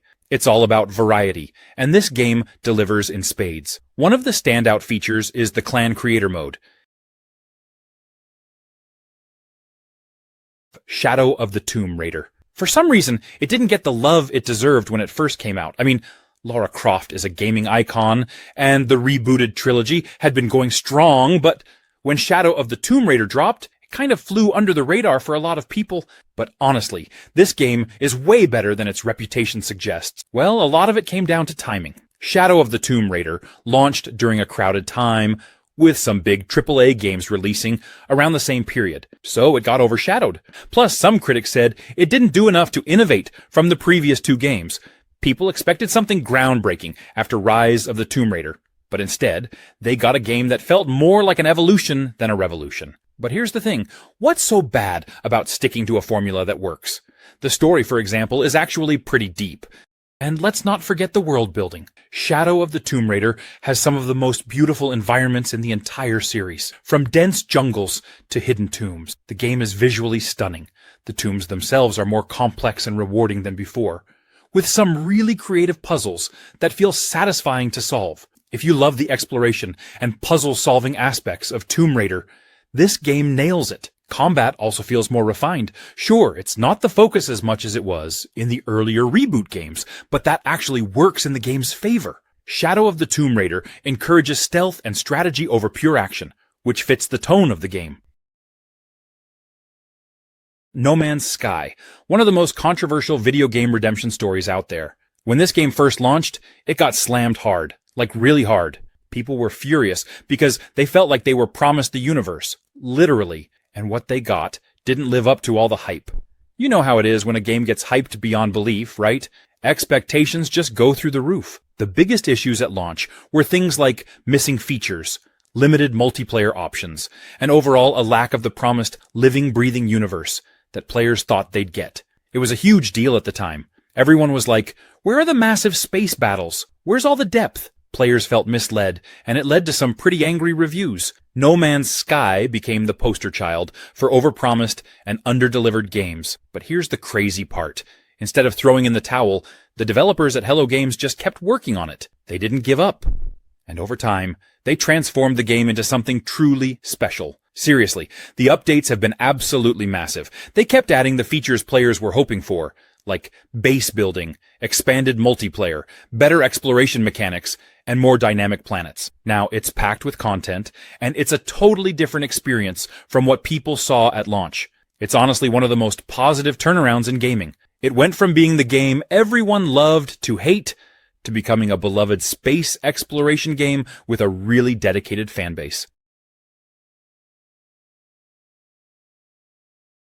Dishonored 2. It's like stepping into a living painting where every corner has its own story. One of the things I really appreciated was how they expanded on the original game's mechanics. The new powers are incredibly fun to use. For instance, Emily's ability to manipulate time is a game changer. I found myself replaying levels just to experiment with different ways to use her powers. It's like the game gives you a playground for your creativity. Corvo's powers are just as thrilling as ever, but they've added a nice twist with his new abilities. The flexibility in gameplay is fantastic. Whether you prefer stealth or going in with all guns blazing, the game supports both playstyles seamlessly. It's amazing how each mission can be approached in so many different ways. I spent hours just replaying levels to see how different strategies panned out. The story itself, absolutely gripping. The dual perspectives of Emily and Corvo offer such a fresh take on the narrative. I loved seeing how their choices and actions impacted the world around them. It's impressive how the game manages to weave personal stories with broader political intrigue. Also, the character interactions were top-notch. It felt like the NPCs actually had a life of their own, reacting to your choices and changing their behavior accordingly. It made the world feel more dynamic and alive. I found myself genuinely invested in the characters and their fates. If I had to nitpick, there were a few bugs here and there, but nothing that really detracted from the overall experience. The Evil Within, a game that brought some real old-school survival horror vibes, but didn't quite get the love it deserved. Honestly, this game flew under the radar for a lot of people, which is crazy because it was directed by Shinji Mikami, the guy behind Resident Evil 4. You'd think that would have guaranteed a Game of the Year contender, right? What made The Evil Within stand out was how it balanced psychological horror with intense, sometimes brutal action. The game wasn't just about jump scares, though it had plenty of those. It was about atmosphere, tension, and always keeping the player on edge. You never felt safe, which is what survival horror should be all about. And the world? Creepy, unsettling, filled with twisted, nightmarish creatures. It really felt like a descent into madness. But let's be real. The Evil Within wasn't for everyone, and that's probably why it didn't snag a Game of the Year. The difficulty was punishing at times, with limited ammo, tough enemies, and the kind of survival mechanics that could frustrate players who weren't prepared for that hardcore experience. It had this real old-school design that some players loved, but others found off-putting. People who were used to more action-focused horror games weren't always vibing with the slower, more methodical pace. The game was also pretty divisive when it came to its story. Some people thought the plot was all over the place, a little too cryptic and hard to follow, but here's the thing. If you were a fan of old-school survival horror, The Evil Within was a gem. Plague Tale: Innocence. This is one of those games that really sticks with you long after you put down the controller. Have you ever started a game and almost immediately felt transported into a different world? That's what this game does. It's not just about the mechanics or the graphics. It's the story and the atmosphere that completely pull you in. Set during the 14th century, the game centers around a young girl, Amicia, and her little brother Hugo. From the start, you feel this sense of urgency, danger, and dread. I think what makes it special is the bond between the siblings. It's emotional. You genuinely feel Amicia's protective instinct for her brother, and it brings out this unique side of gameplay, where it's not just about survival, but about care and responsibility. The world itself is both beautiful and horrifying at the same time. I mean, yes, it's grim, the plague is spreading, the Inquisition is ruthless, and rats are everywhere. Seriously, if you hate rats, this game will challenge that. But the art direction is so stunning. I'd find myself just pausing to admire a landscape or the light filtering through a ruined building, even though I knew danger was everywhere. It's these little moments of beauty that make the darker, scarier elements hit even harder. What I found refreshing about Plague Tale is how it combines puzzle-solving, stealth, and storytelling so seamlessly. You're not just mindlessly fighting enemies. Instead, you're constantly thinking, strategizing, and using your environment to your advantage. Assassin's Creed Unity. I know it got some heat when it first came out, but these days it's actually kind of a hidden gem. Paris during the French Revolution is just incredible. The city feels so alive with all the chaos of that time period. People rioting in the streets, vendors yelling, revolutionaries everywhere. You really feel like you're in the middle of it all. What I love most about Unity is the detail in the city. The way they've recreated Notre Dame and all the landmarks is just breathtaking. I mean, it's Paris. Who wouldn't want to explore every nook and cranny? Arno, the main character, gives off that classic Assassin's Creed vibe, but he's a bit more relatable. He's got this personal revenge story going on, which feels pretty typical for AC, but with the revolution happening around him, it adds a lot more tension. And the whole romance thing with Elise, I thought it was a nice touch, gave the story more depth. And let's talk parkour. The parkour in Unity is easily the best in the series. It just feels so smooth. Running through the narrow streets, climbing up buildings, it's like you can feel every jump and movement. Escaping guards or just free running across rooftops never gets old. The customization is a major highlight too. You can kit Arno out with different outfits, weapons, and abilities. Whether you want to go full stealth or just dive into combat, it's totally up to you. The freedom to shape how you play is awesome. Oh, and the co-op missions. I had so much fun with those. Running heists with friends, trying to coordinate attacks. It's pure chaos in the best way. Dead Island 2. It's one of those games that after being in development for so long, you're just happy it finally exists. If you're into zombie games, this one is like a bloody sun-soaked vacation, where you can let loose and hack, slash, and smash your way through hordes of the undead. What's cool about it is that it doesn't take itself too seriously. The game knows exactly what it is, a fun, over-the-top zombie slasher set in sunny California. And sometimes that's exactly what you need. First off, the setting is great. Instead of a gloomy, post-apocalyptic wasteland, Dead Island 2 takes place in a colorful, almost absurdly beautiful version of Los Angeles. They call it Hell A, and the contrast between the bright, glamorous world of Hollywood and the grotesque, decaying zombies is just awesome. You're running through luxury mansions, beaches, and fancy neighborhoods, all while the city crumbles around you. It's like you're on a demented version of a sightseeing tour. The zombies themselves come in all shapes and sizes, and they're not pushovers. You've got your standard walkers, but there are also faster, more aggressive types, like runners and screamers who can call for reinforcements. Some are armored, others are on fire or covered in acid, and each type forces you to adjust your tactics. It keeps you on your toes and makes the combat feel fresh. You're constantly adapting and finding new ways to take them down, whether it's by using environmental traps, setting them on fire, or just going for headshots. Max Payne 3. One of the things that hit me right away was how smooth the gameplay is. The gunplay is so satisfying. That bullet time mechanic is still here, and it's just as awesome as ever. Nothing beats diving through the air in slow motion, watching bullets fly by, while you take down a group of bad guys in a ridiculously cinematic way. I've got to say, Rockstar really nailed the action sequences. You feel like you're playing through an action movie, especially with how they blend the cutscenes into the gameplay seamlessly. It keeps you hooked the entire time. The game does a great job of blending the old and new. It's still got that noir vibe in the narrative and Max's inner monologues, but with a fresh twist. And while it's different from the first two games, it feels like a natural progression for Max as a character. He's still trying to run from his past, but no matter how far he goes or how many bullets he fires, he can't escape it. And honestly, he's pretty much at rock bottom when the game starts. You can really feel the weight of everything that's happened to him. I think one of the things that surprised me was how tough it can be. It's not an easy game. You really need to think about how you approach each situation. Especially when you're low on ammo or painkillers, it makes every decision count, and every time you survive a brutal firefight, you feel like you earned it. So yeah, if you love intense action, a deep emotional story, and a character who's as flawed as they come, Max Payne 3 is absolutely worth your time. It's not just a game, it's an experience. Wolfenstein: The New Order. It's an absolute blast of a game, and I mean that literally. It's one of those titles that grabs you from the very start with its intense action, gripping story, and just straight-up brutal combat. It's a reimagining of a classic series, but it manages to feel both modern and respectful to its roots. The game is set in an alternate history where the Nazis won World War II, and it's your job as BJ Blazkowicz to bring them down.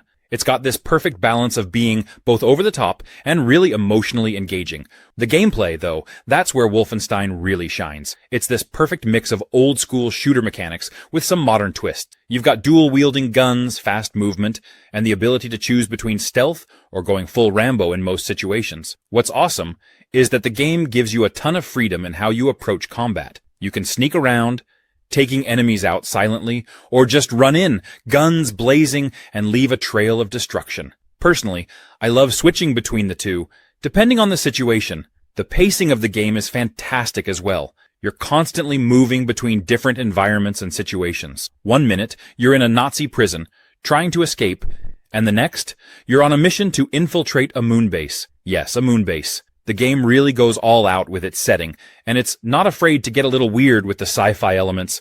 There's a ton of variety in the level design, and you never really know what the game's gonna throw at you next.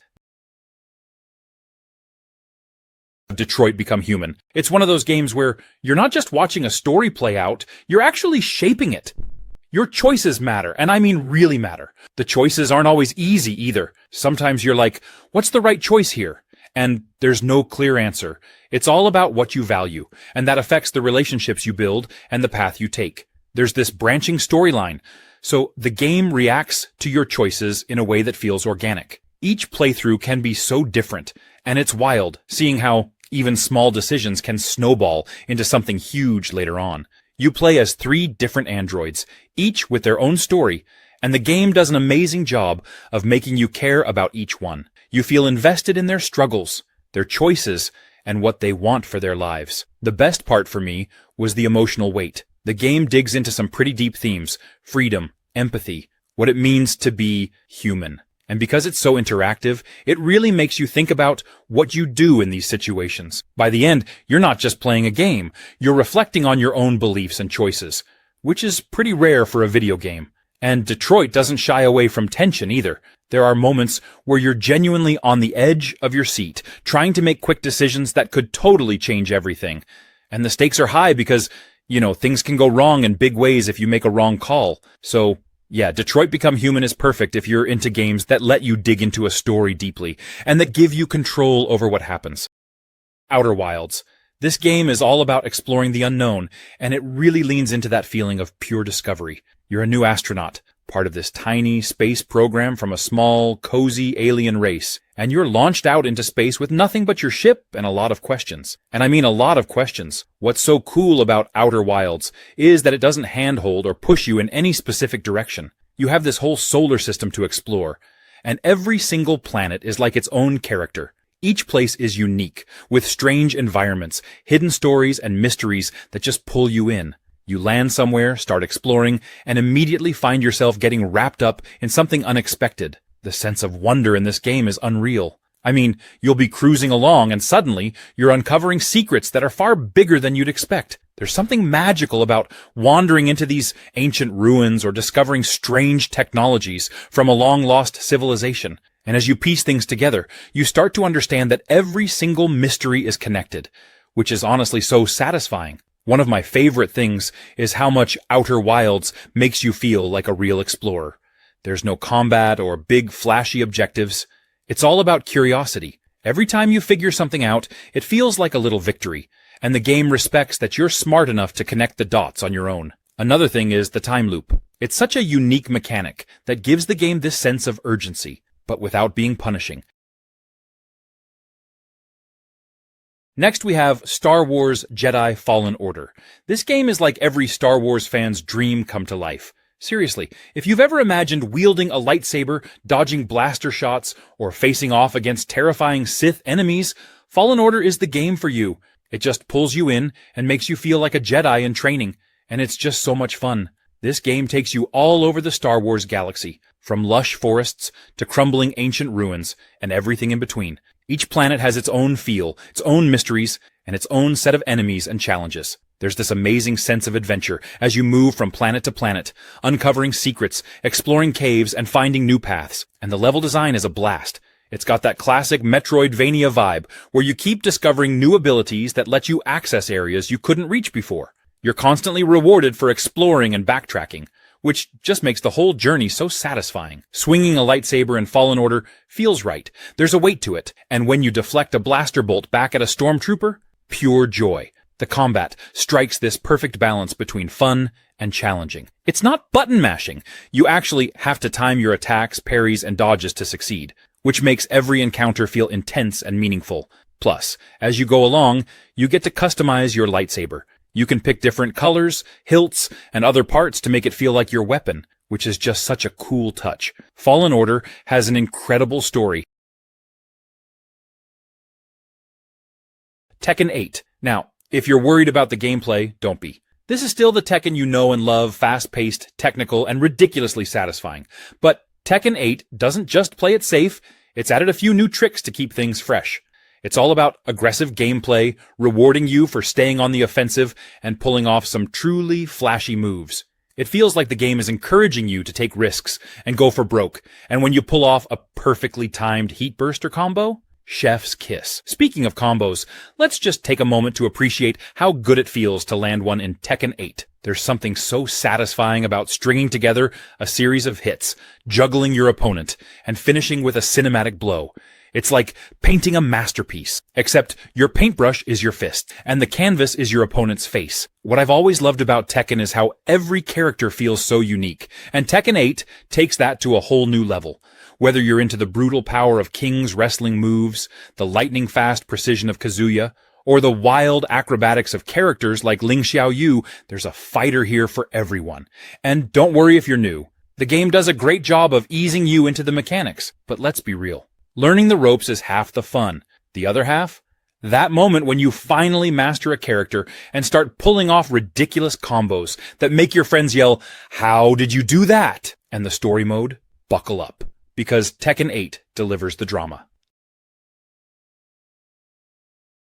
Dead Space Remake, a game that completely revitalized a classic survival horror experience and honestly deserved a shot at Game of the Year. The original Dead Space was already a masterpiece, but the remake took it to another level, with modern graphics, tighter gameplay, and some amazing quality-of-life improvements. It was like stepping back into a nightmare, but with 4K visuals, and even more horrifying details. First off, the atmosphere in the Dead Space remake was next level. The USG Ishimura felt more alive, and dead, than ever. Every creak, every shadow, and every flickering light just added to that sense of dread. The developers did an incredible job preserving what made the original so terrifying, while also cranking up the immersion. They rebuilt the whole game from the ground up, and it showed in how polished the environments were. The lighting alone made certain sections feel way scarier than before, like you're always one step away from something terrible. But here's the thing. While the Dead Space remake was stunning and faithful to its source material, some people argued that it didn't do enough to push the genre forward, which is probably why it didn't take home the Game of the Year trophy. It was a fantastic remake, but it stayed close to the original's formula, which, for some, felt more like a tribute than a bold new experience. But here's the bottom line. The Dead Space remake did exactly what it set out to do, remind us why this franchise is one of the best in survival horror.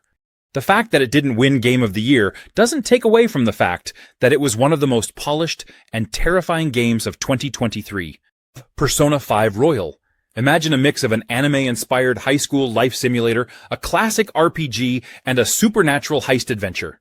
And somehow, this game pulls it all off beautifully. What makes Persona 5 Royal special is its ability to balance two very different worlds. Your everyday life as a high school student and your alter ego as a phantom thief. By day, you're living in Tokyo, going to school, hanging out with friends, working part-time jobs, and even studying.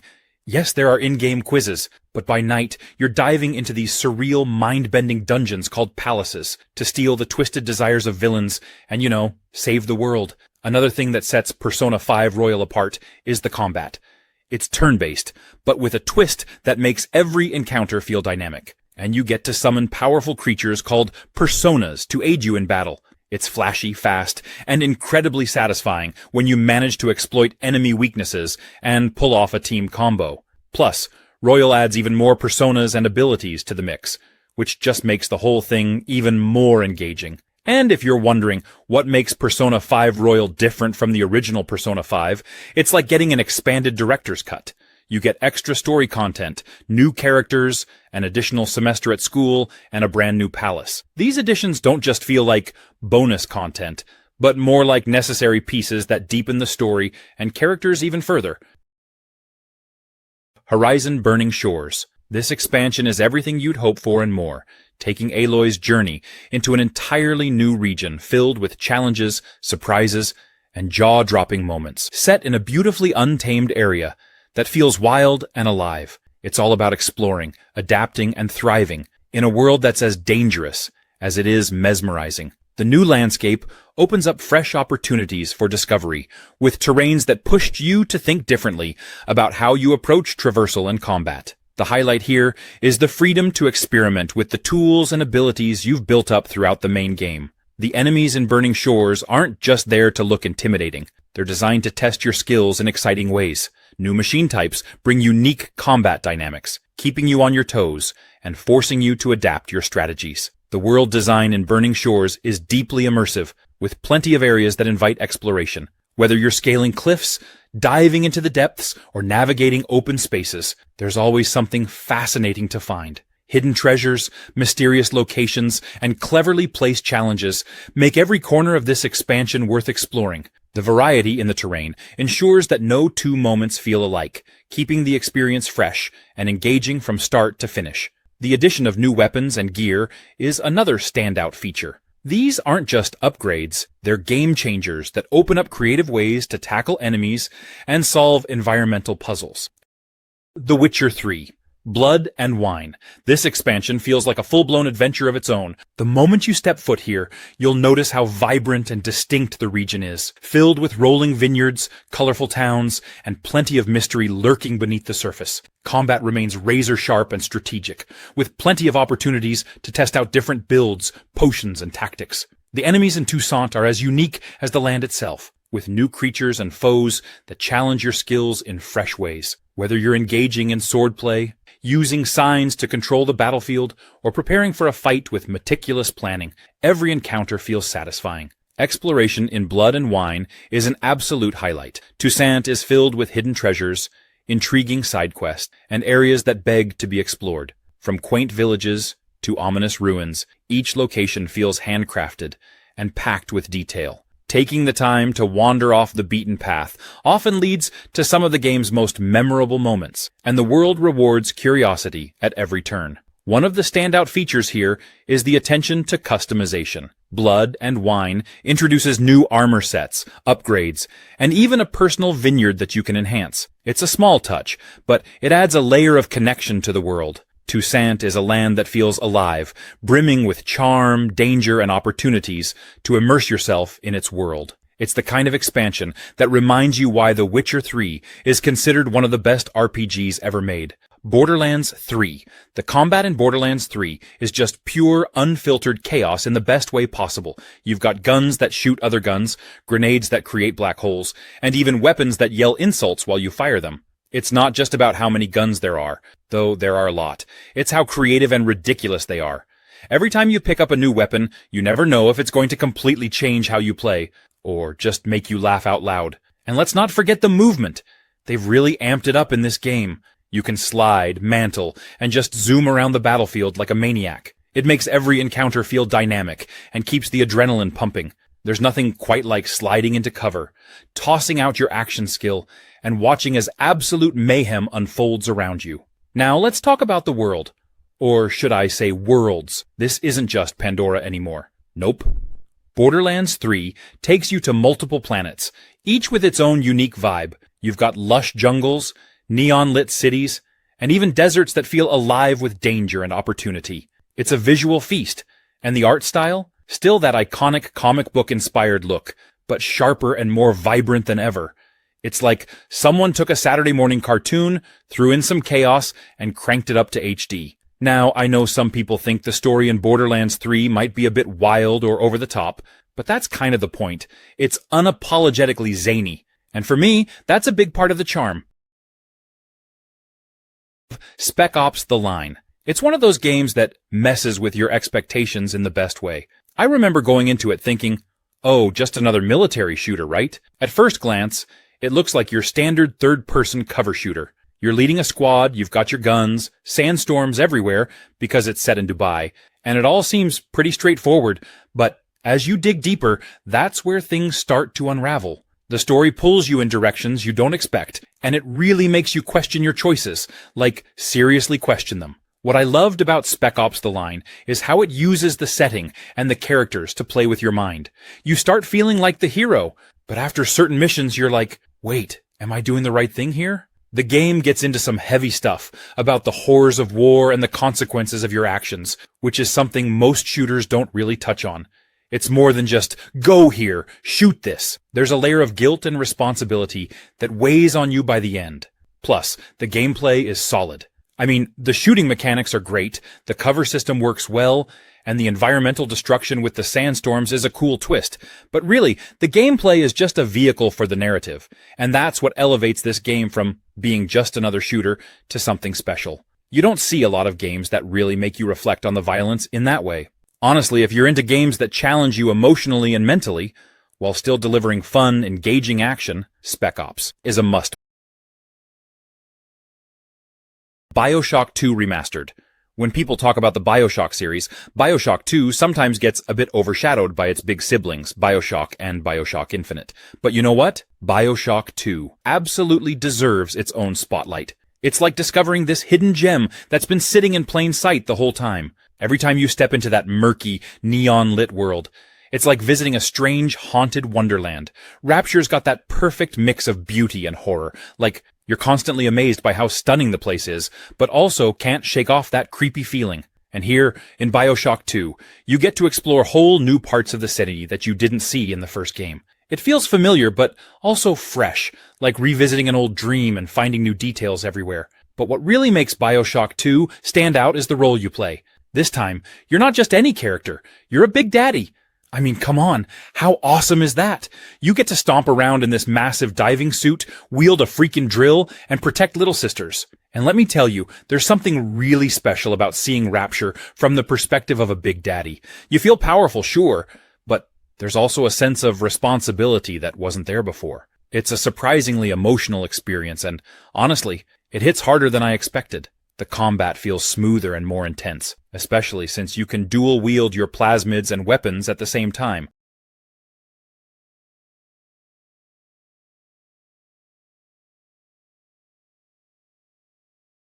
Demon's Souls. The world of this game is jaw-dropping, especially in the remake for the PS5. You step into this dark, eerie kingdom of Boletaria, and right away, the atmosphere pulls you in. Each area has this unique vibe, from creepy, foggy swamps to towering castles and fiery caverns. One thing that really stands out in Demon's Souls is how it doesn't hold your hand at all. There's no big tutorial here. Just you, your sword, and the mystery of Boletaria.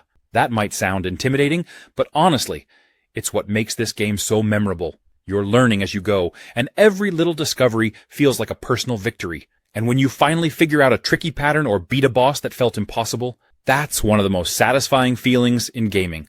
And speaking of bosses, Demon's Souls has some of the best. Each one is unique, creepy, and requires you to stay on your toes and really study their moves. You'll probably get your butt kicked a few times or a dozen times, but that's okay. It's all part of the fun. Each boss fight feels like a grand event.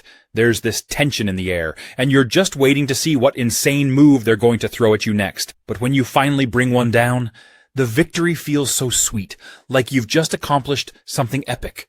The game's mechanics are simple, but feel just right. It's not about flashy combos or crazy powers. It's about timing, patience, and learning from every mistake. Prince of Persia: The Lost Crown. A game that feels like a love letter to the roots of the series while bringing something fresh and bold to the table. Movement feels like a dance, fluid, fast-paced, and incredibly rewarding when you string it all together. Sargon isn't just your run-of-the-mill protagonist. He's equipped with an arsenal of moves that make traversal and combat a treat. Whether you're wall running, dodging traps, or leaping across massive gaps, there's a rhythm to it that feels so satisfying. And then there's the combat. Let me tell you, it's not just about hacking and slashing your way through enemies. Every encounter demands strategy. You'll have to master dodges, parries, and combos to succeed. Enemies aren't pushovers. They're smart, they're tough, and they'll make you think on your feet. But that's part of the fun, right? When you finally take down a tricky foe after figuring out their patterns, it's such a rush. One thing that stands out about The Lost Crown is how it balances exploration and combat. The world is layered with secrets and challenges that encourage you to look beyond the obvious. It's not just about moving from point A to point B. It's about figuring out how to get there, what's hidden along the way, and how to overcome obstacles that aren't always straightforward. The game constantly rewards curiosity, and every time you uncover something new, it feels like a win. Speaking of obstacles, the puzzles in this game are no joke. They're clever, varied, and so satisfying to solve. Crash Bandicoot 4. This game is a wild ride that combines classic Crash nostalgia with fresh, modern twists that feel like a love letter to longtime fans and a great entry point for newcomers. It's a bit of a crazy platformer, full of vibrant, chaotic worlds, tricky jumps, and the kind of fun challenge that makes you feel like a gaming hero when you finally nail it. Now, if you've played the old-school Crash games, you know that platforming here isn't a walk in the park, and Crash 4 definitely stays true to that. It's challenging, sometimes rage-inducing, but in the best possible way. There's this huge sense of satisfaction when you master those jumps, dodge obstacles, and make it to the end of a level. It's like the game is constantly daring you to just try it one more time. And hey, if you're someone who loves going for 100% completion, this game has you covered with tons of collectibles, hidden gems, and alternate paths. One of the coolest things about Crash 4 is the introduction of the Quantum Mask. These are special masks you can collect that each give you a unique ability, like slowing down time or flipping gravity. They really shake things up and make you think about platforming in a new way. Each mask adds a layer of strategy and keeps the gameplay fresh. So even if you're 10 or 20 levels in, there's always something new to discover. The masks really give Crash, and Coco, if you prefer to play as her,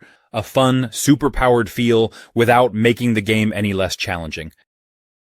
Skyrim. Where do you even start with a game like Skyrim? This game is just huge. It's one of those games that just keeps pulling you in, no matter how many times you've played it before. You boot it up thinking, I'll just play for an hour. And next thing you know, it's 3 a.m. and you're sneaking around in the Thieves Guild or fighting a dragon on top of a mountain. First off, the world. It's absolutely massive and it feels alive, from the snowy peaks of the Throat of the World to the rolling plains of Whiterun. Every part of Skyrim feels like it has its own story to tell. And the fact that you can go anywhere, do anything, it's such a freeing experience. Like, if you see a mountain in the distance, you can actually go there. And you never know what's going to happen along the way. Maybe you run into a giant, or you stumble upon some hidden cave with its own little quest line. It's just endless discovery.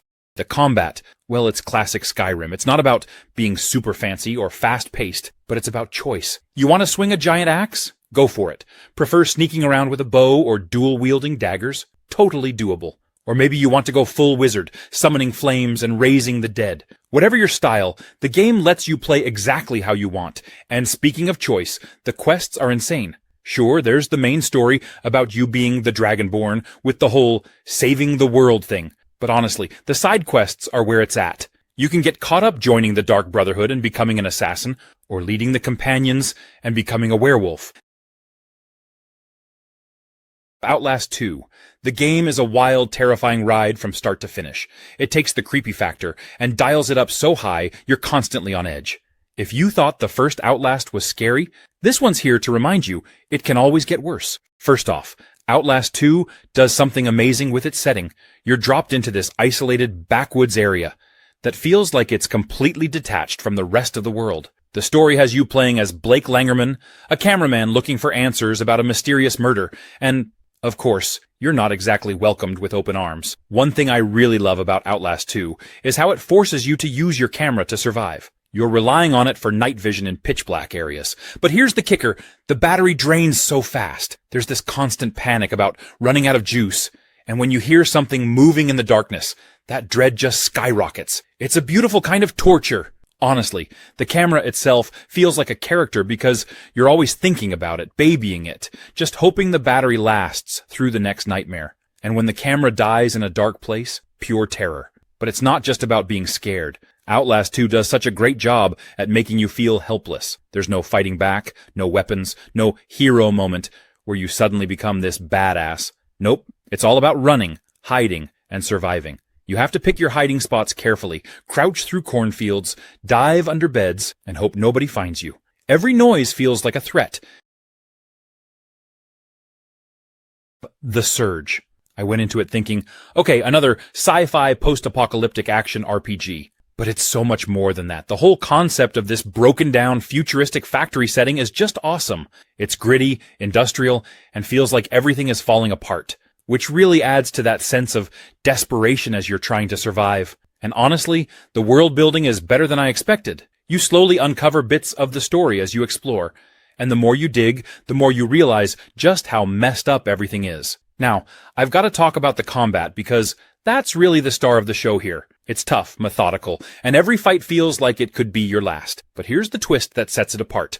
The whole targeting limbs mechanic. It's genius. You don't just hack and slash randomly. You're strategically aiming for enemy body parts. Want that awesome new arm gear? You better take it from your enemy. It makes every encounter feel like a high-stakes chess match, where you're constantly weighing the risk of going for the kill or trying to grab new loot. And the exosuit? Such a cool feature. It feels like you're wearing this clunky, powerful piece of machinery, and as you upgrade it, you can feel yourself getting stronger. But at the same time, the enemies ramp up in difficulty, so you're never too comfortable. It keeps you on your toes, for sure. Plus, the suit customization adds a ton of variety to the gameplay. So, yeah, the Surge is a gem.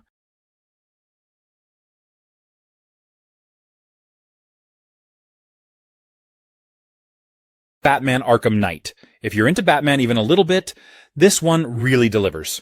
It's the final entry in the Arkham series, so there's a lot riding on it. And let me tell you, it wraps things up in the most satisfying way. First off, the gameplay. You're not just playing as Batman, you're feeling like Batman. The fluid combat, the way you can string together attacks, counters, gadgets. It's all so smooth. Honestly, once you get the hang of it, you feel like a superhero, effortlessly taking down waves of thugs. It's like the perfect balance of tactical and badass. And then there's Gotham City. I mean, this is the Gotham I've always imagined. The atmosphere is spot on. Rain pouring down, neon lights reflecting off the streets, all with that dark, brooding vibe. It's eerie, but alive, if that makes sense. The city feels like it's its own character. Plus, the freedom to glide through the skyline or hop in the Batmobile just makes you feel like you own the place. Speaking of the Batmobile, I know people have mixed feelings about it, but come on, it's the freaking Batmobile. The controls can be a bit clunky at first, but once you get used to it, it's pretty fun blasting through the streets or shifting into battle mode. It adds a new dimension to the game, especially with those tank battles, even though they can get repetitive after a while. The story is where Arkham Knight really shines for me. Without spoiling too much, it's got everything. A psychological thriller, action-packed moments, and that emotional depth you wouldn't expect from a superhero game. Mass Effect Legendary Edition. If you haven't played the Mass Effect series yet, you're in for a serious treat. And if you have, well, this remastered edition is the perfect excuse to dive back into one of the most iconic sci-fi RPGs out there. Right from the start, the game just grabs you. You're Commander Shepard, and your choices shape the entire galaxy. The stakes feel huge, but what's cool is that you're never just watching the story happen. You're actively making choices that change everything. And I mean everything from little side stories to major plot twists. It's one of those games where you actually feel the weight of your decisions.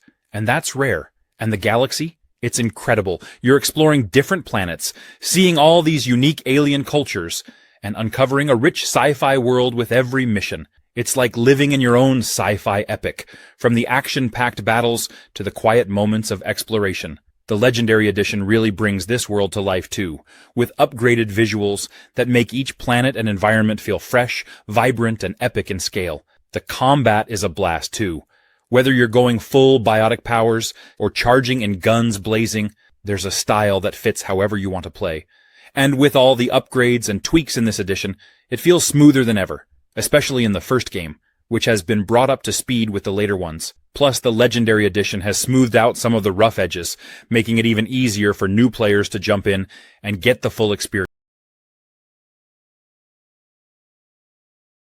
Gears 5. Even if you're new to the Gears series, trust me, Gears 5 is an amazing place to jump in. It's got everything you'd want in a blockbuster game, great characters, intense firefights, and a world that's equal parts beautiful and brutal. The combat in Gears 5 feels incredibly smooth, and every gunfight has that intense, cover-based strategy that makes Gears so satisfying. Popping out from cover, landing that perfect headshot, or getting up close and personal with the Lancer's chainsaw never gets old. There's something just downright satisfying about how combat feels here. Each weapon has a unique kick to it, so you're never just mindlessly firing away. It's all about timing and positioning. Plus, with the addition of Jack, your handy little drone buddy, you get some new abilities that mix things up in fun ways. He can cloak you, zap enemies, and even fetch items, so he's a true lifesaver in tight spots. And let's take a second to appreciate the world. Gears 5 introduces these open-world sections where you can explore on this sweet vehicle called the Skiff. Just zipping across the snowy tundra or the desert sands is a vibe all on its own.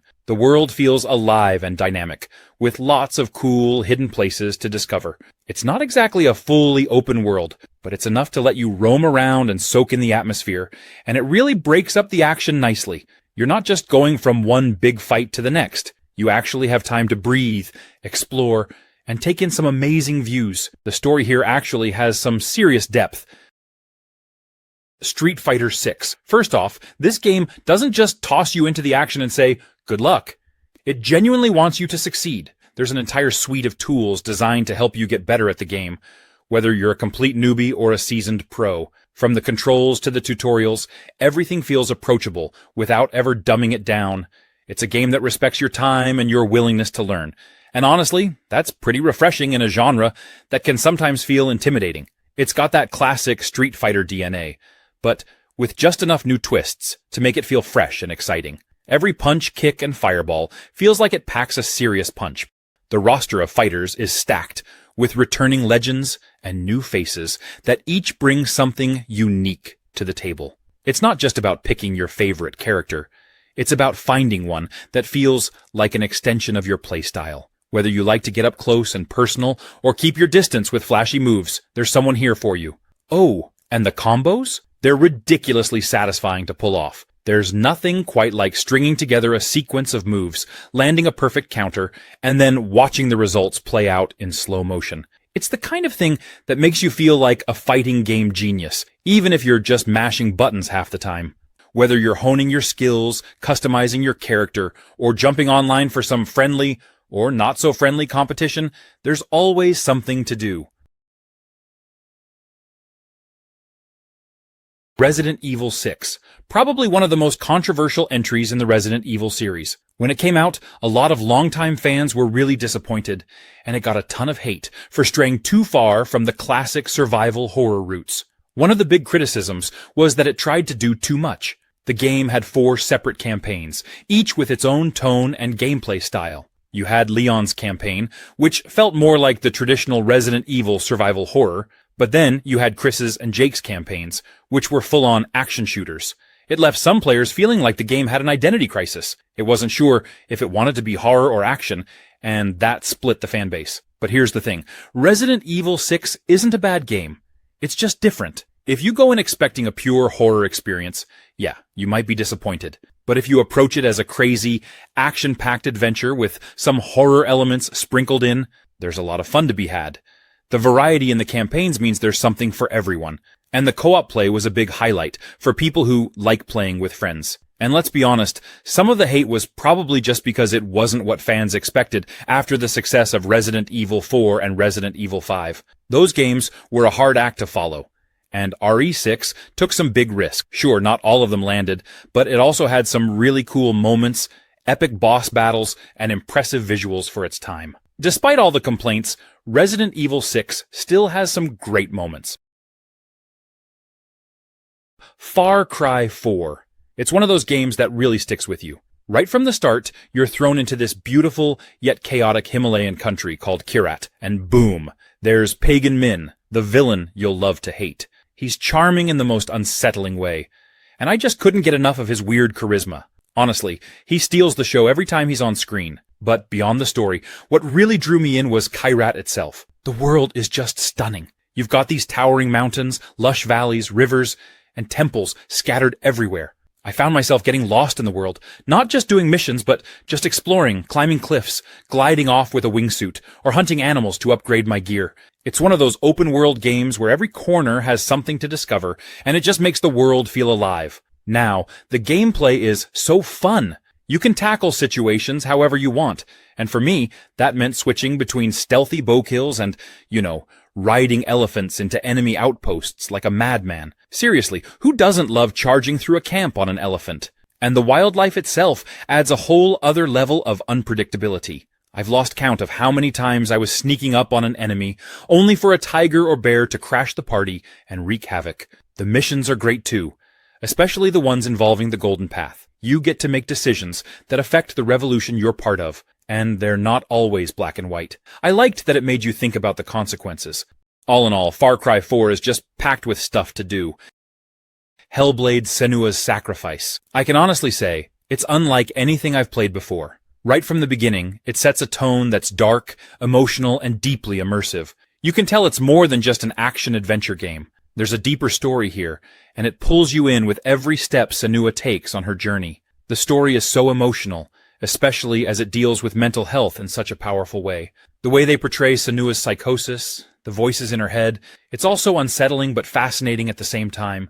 It's like you're constantly living inside her mind, and that really makes you connect with her. It's rare to see a game tackle such a heavy topic with so much respect and depth. And then there's the combat. It's intense, but it's not over the top. It feels personal. Like every fight is a struggle for survival. You're not just slashing through enemies for the sake of it. Each battle feels like it has weight, like Senua's fighting for something bigger. And the way the game makes you feel isolated, with those stunning landscapes that somehow feel both beautiful and haunting, it just adds to the experience. The audio design really stood out to me too. Wearing headphones made a huge difference. The voices surround you, whispering in your ear, sometimes confusing you, sometimes guiding you. It's such a smart use of sound to mess with your mind, making you question what's real. Just like Senua, I found myself genuinely tense during certain moments, not because of jump scares, but because of that constant feeling of unease. Watch Dogs 2. This one is so different from the first game, in a good way. I remember being kind of underwhelmed with the original Watch Dogs. Aiden Pierce, the protagonist, felt a bit too broody. And while the hacking mechanics were fun, the game just didn't have that spark. Watch Dogs 2, though? Completely different vibe. First of all, Marcus Holloway, the main character, is such a breath of fresh air. He's charismatic, funny, and feels like a real person you'd want to hang out with. And his crew? The whole DedSec team is just this cool group of misfits, and they have this energy that's contagious. You can tell they actually care about what they're doing, which makes all those missions feel more personal. Speaking of missions, the open world in San Francisco is incredible. It's not just bigger than the original, but way more vibrant. You know how some open-world games feel like they're just there to fill space? Not here. There's always something cool happening, whether it's a random NPC having a funny conversation, or some kind of crazy car chase happening right down the street. And let's talk about the hacking for a second. This time around, it's not just about pressing a button to hack a camera. You can control cars, drones, even giant construction cranes. There were so many moments where I just sat back and thought, I can actually do this in a game? It feels so rewarding to get creative with it. Like, I once completed a mission without stepping foot inside the building. I hacked everything remotely using my drone and RC car. The Crew 2. This is a game that feels like it was made for anyone who's ever looked at a car, plane, or boat and thought, yeah, I could probably do some wild stuff with that. It's not just about driving. It's about the thrill of being unleashed on an enormous open-world playground and turning it into your personal motorsports festival, whether you're tearing through city streets in a hypercar, skimming over water in a speedboat, or pulling off insane aerobatics in a stunt plane. The Crew 2 doesn't just invite you to go big, it practically demands it. This game doesn't hold back when it comes to variety. One moment, you're weaving through traffic in downtown Los Angeles, and the next, you're roaring across the Mississippi River in a powerboat. And the best part? You can switch between vehicles on the fly. It's a seamless transition that adds so much personality to the experience. Want to launch off a mountain in your car, switch midair to a plane, and finish by landing in a river as a boat? The freedom here is absolutely unhinged in the best way possible. The map is massive, covering a condensed version of the United States. It's not just about the size, though. It's about how alive it feels. Highways stretch endlessly, countryside sprawls out invitingly, and cities buzz with a certain kinetic energy. Each location feels distinct, and the way the environments cater to the vehicles you're using is incredibly satisfying. Flying over the Grand Canyon or speeding across the swamps of Florida gives every type of vehicle its time to shine. Forza Motorsport. This isn't a game that casually asks you to win. It challenges you to learn every curve, every braking point, and every opportunity to overtake with precision. At its core, Forza Motorsport is a celebration of cars, competition, and the sheer joy of pushing limits. This is where car enthusiasts and racing fans unite, exploring an intricate world where every vehicle feels like it has its own story to tell. It's not just a race to the finish line. It's about understanding your car, the track, and the craft. There's a kind of magic in how the game translates the language of motorsport into an experience that feels approachable yet endlessly deep. The driving physics are a standout feature here. Forza Motorsport strikes a perfect balance between realism and accessibility, creating a playground where beginners can learn and veterans can refine their skills. Each car handles differently, and you can feel the difference when you switch from a nimble hatchback to a roaring supercar. Car customization is where the game really lets you unleash your creativity. This isn't just about slapping on a new coat of paint or adding a flashy decal. It's a deeply satisfying process where you can tweak everything from the aerodynamics to the engine setup. Forza Motorsport doesn't treat cars like mere tools. They're your partners on the track, and you have full control over how they evolve. The variety of tracks is another area where this game shines. Star Wars Battlefront 2.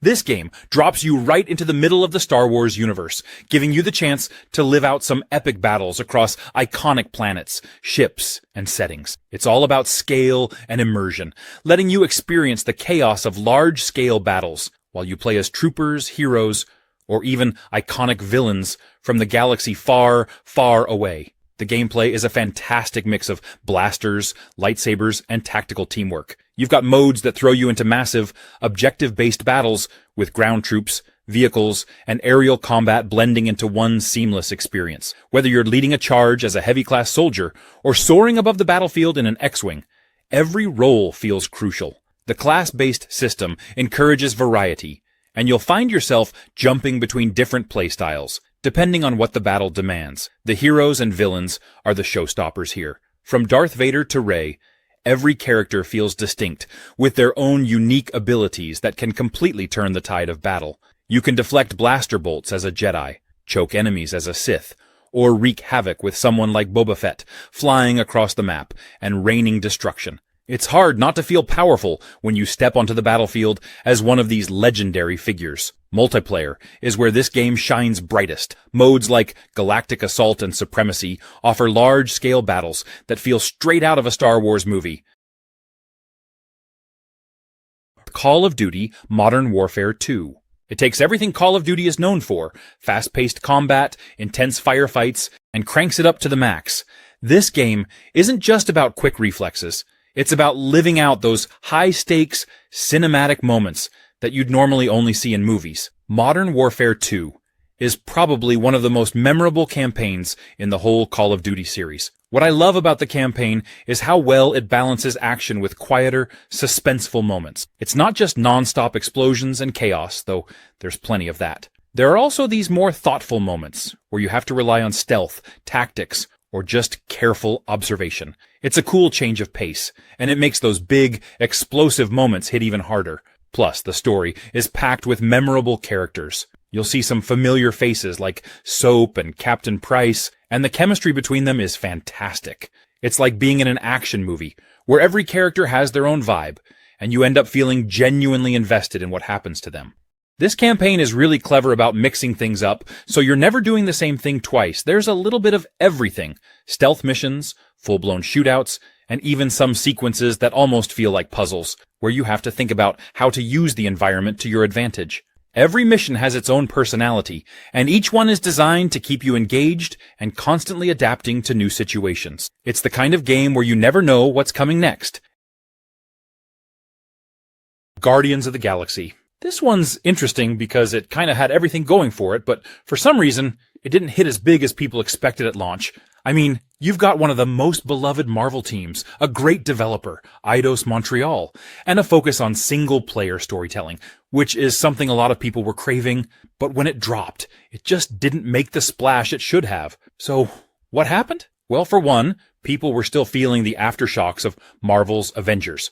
That game didn't really land well with fans, and it made a lot of people skeptical about Guardians. Folks saw another Marvel game and thought, here we go again with another live service mess, even though Guardians of the Galaxy is nothing like that. It's a totally single-player, story-driven experience with zero microtransactions or live service elements, but it got lumped in with Avengers, and that hurt its initial reception. Now let's talk about the controversial stuff. The characters. Some fans were thrown off because the game's versions of Star-Lord, Gamora, and the rest of the crew didn't look or sound like their MCU counterparts. If you're used to Chris Pratt as Star-Lord, or Zoe Saldana as Gamora, it might take you a second to adjust to these new interpretations, but once you do, you realize they're actually great.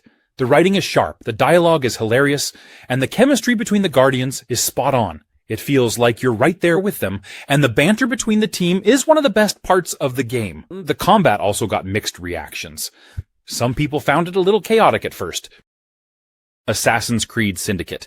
Honestly, this game is one of the most fun entries in the whole Assassin's Creed series.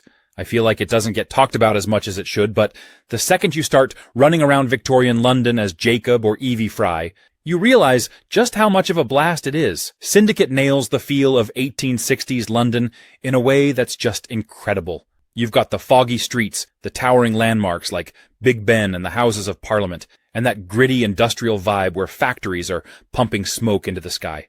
The attention to detail is nuts. You can literally ride horse-drawn carriages through the city or scale the rooftops and just take in the view. It really makes you feel like you've been dropped right into that time period. And the fact that you get to switch between two protagonists, that was such a smart move. Jacob and Evie have totally different vibes, and it keeps things fresh. Jacob's all about getting his hands dirty and brawling with enemies, while Evie's more of a stealthy, strategic assassin. I loved switching between them, depending on the mission, or how I felt like playing. And the sibling dynamic between them is just great. The combat in Syndicate feels super smooth, too. It's fast, it's brutal, and it's a lot of fun, especially when you're just diving into a group of enemies and throwing punches. Plus, the new grappling hook, total game changer. 1 second you're on the street, the next you're ziplining across rooftops like Batman. It's the most fun I've had with movement in an AC game for sure. At the end of the day, this game is just fun. Titanfall 2. If you haven't jumped into this game yet, you're in for a treat because it's one of those rare shooters that nails everything from movement to story. You're not just running and gunning here. Titanfall 2 turns you into a parkour expert with wall running, double jumping, and slides that let you weave through the battlefield like a pro. The controls are smooth, and once you get the hang of it, it's hard to go back to other games. The map designs are built around this movement too, encouraging you to think creatively about how to get from point A to point B. There's something so satisfying about stringing together a perfect series of moves to outmaneuver enemies, and every match feels like you're pulling off action movie stunts. And then there are the Titans. If you ever wanted to pilot a giant mech, Titanfall 2 makes that dream come true. The game balances your time between playing as a pilot, the fast, agile soldier, and then calling down your Titan, which adds this completely new layer to the gameplay. Titans are powerful, heavy-hitting, and give you this awesome sense of being a walking tank. But it's not just a button mash fest. Every Titan has unique abilities and weapons, so there's actually a good bit of strategy involved. One thing that really stands out in Titanfall 2 is the campaign. Now, I know campaigns in first-person shooters can sometimes feel like a warm-up for multiplayer, but here it's a full experience on its own. It's well-paced, exciting, and even throws in some surprises that keep things fresh. Ghost Recon Breakpoint. Ubisoft had a pretty solid reputation with the previous game, Ghost Recon Wildlands, so expectations were high for this one.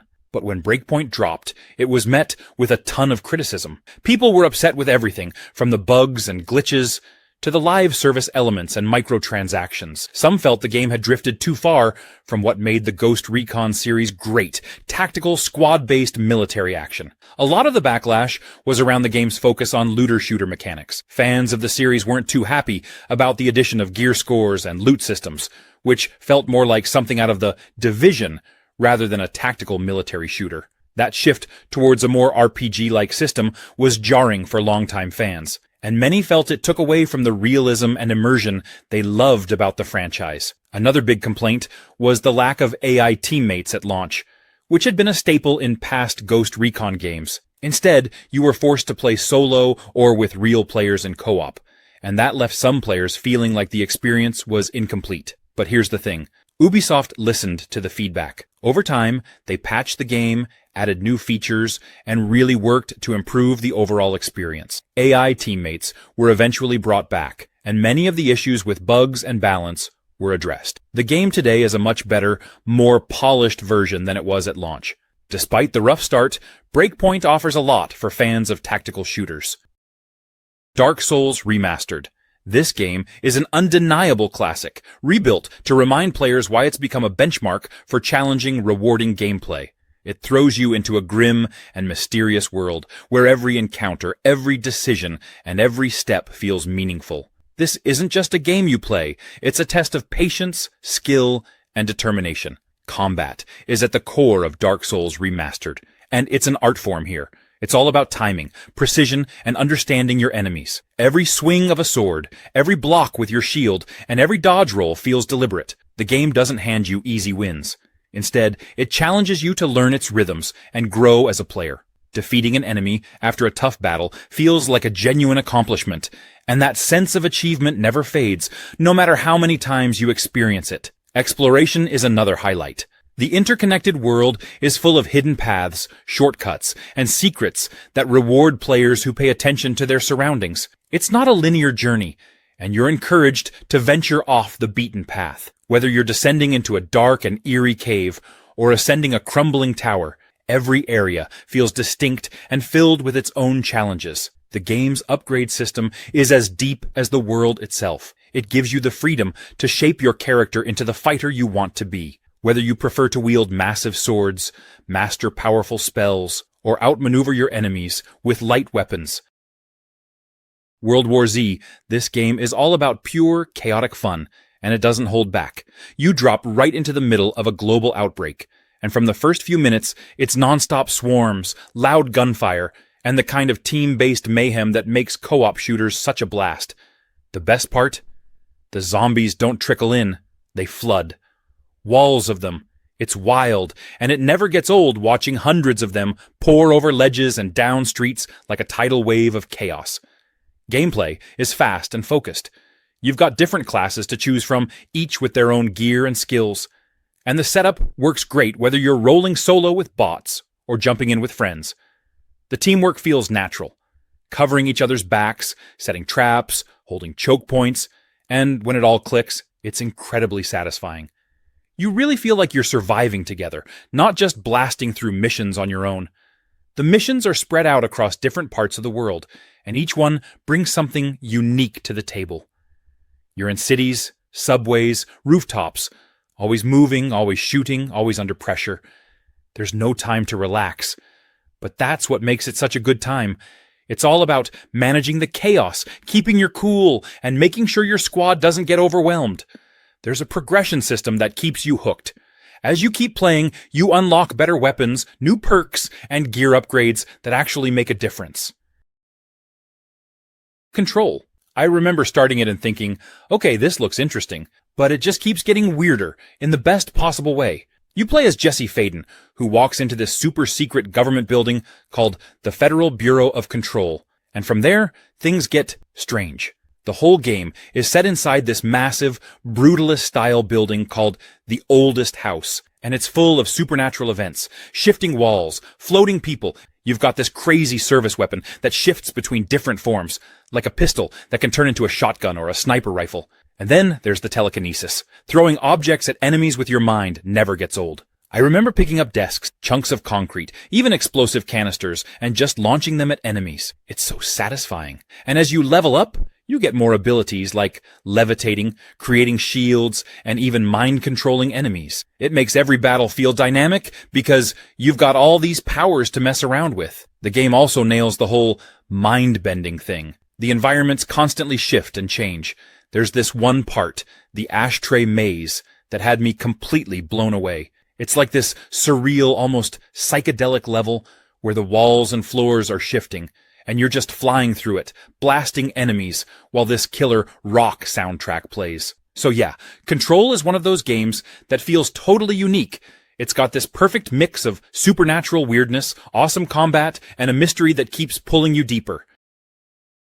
Rise of the Tomb Raider.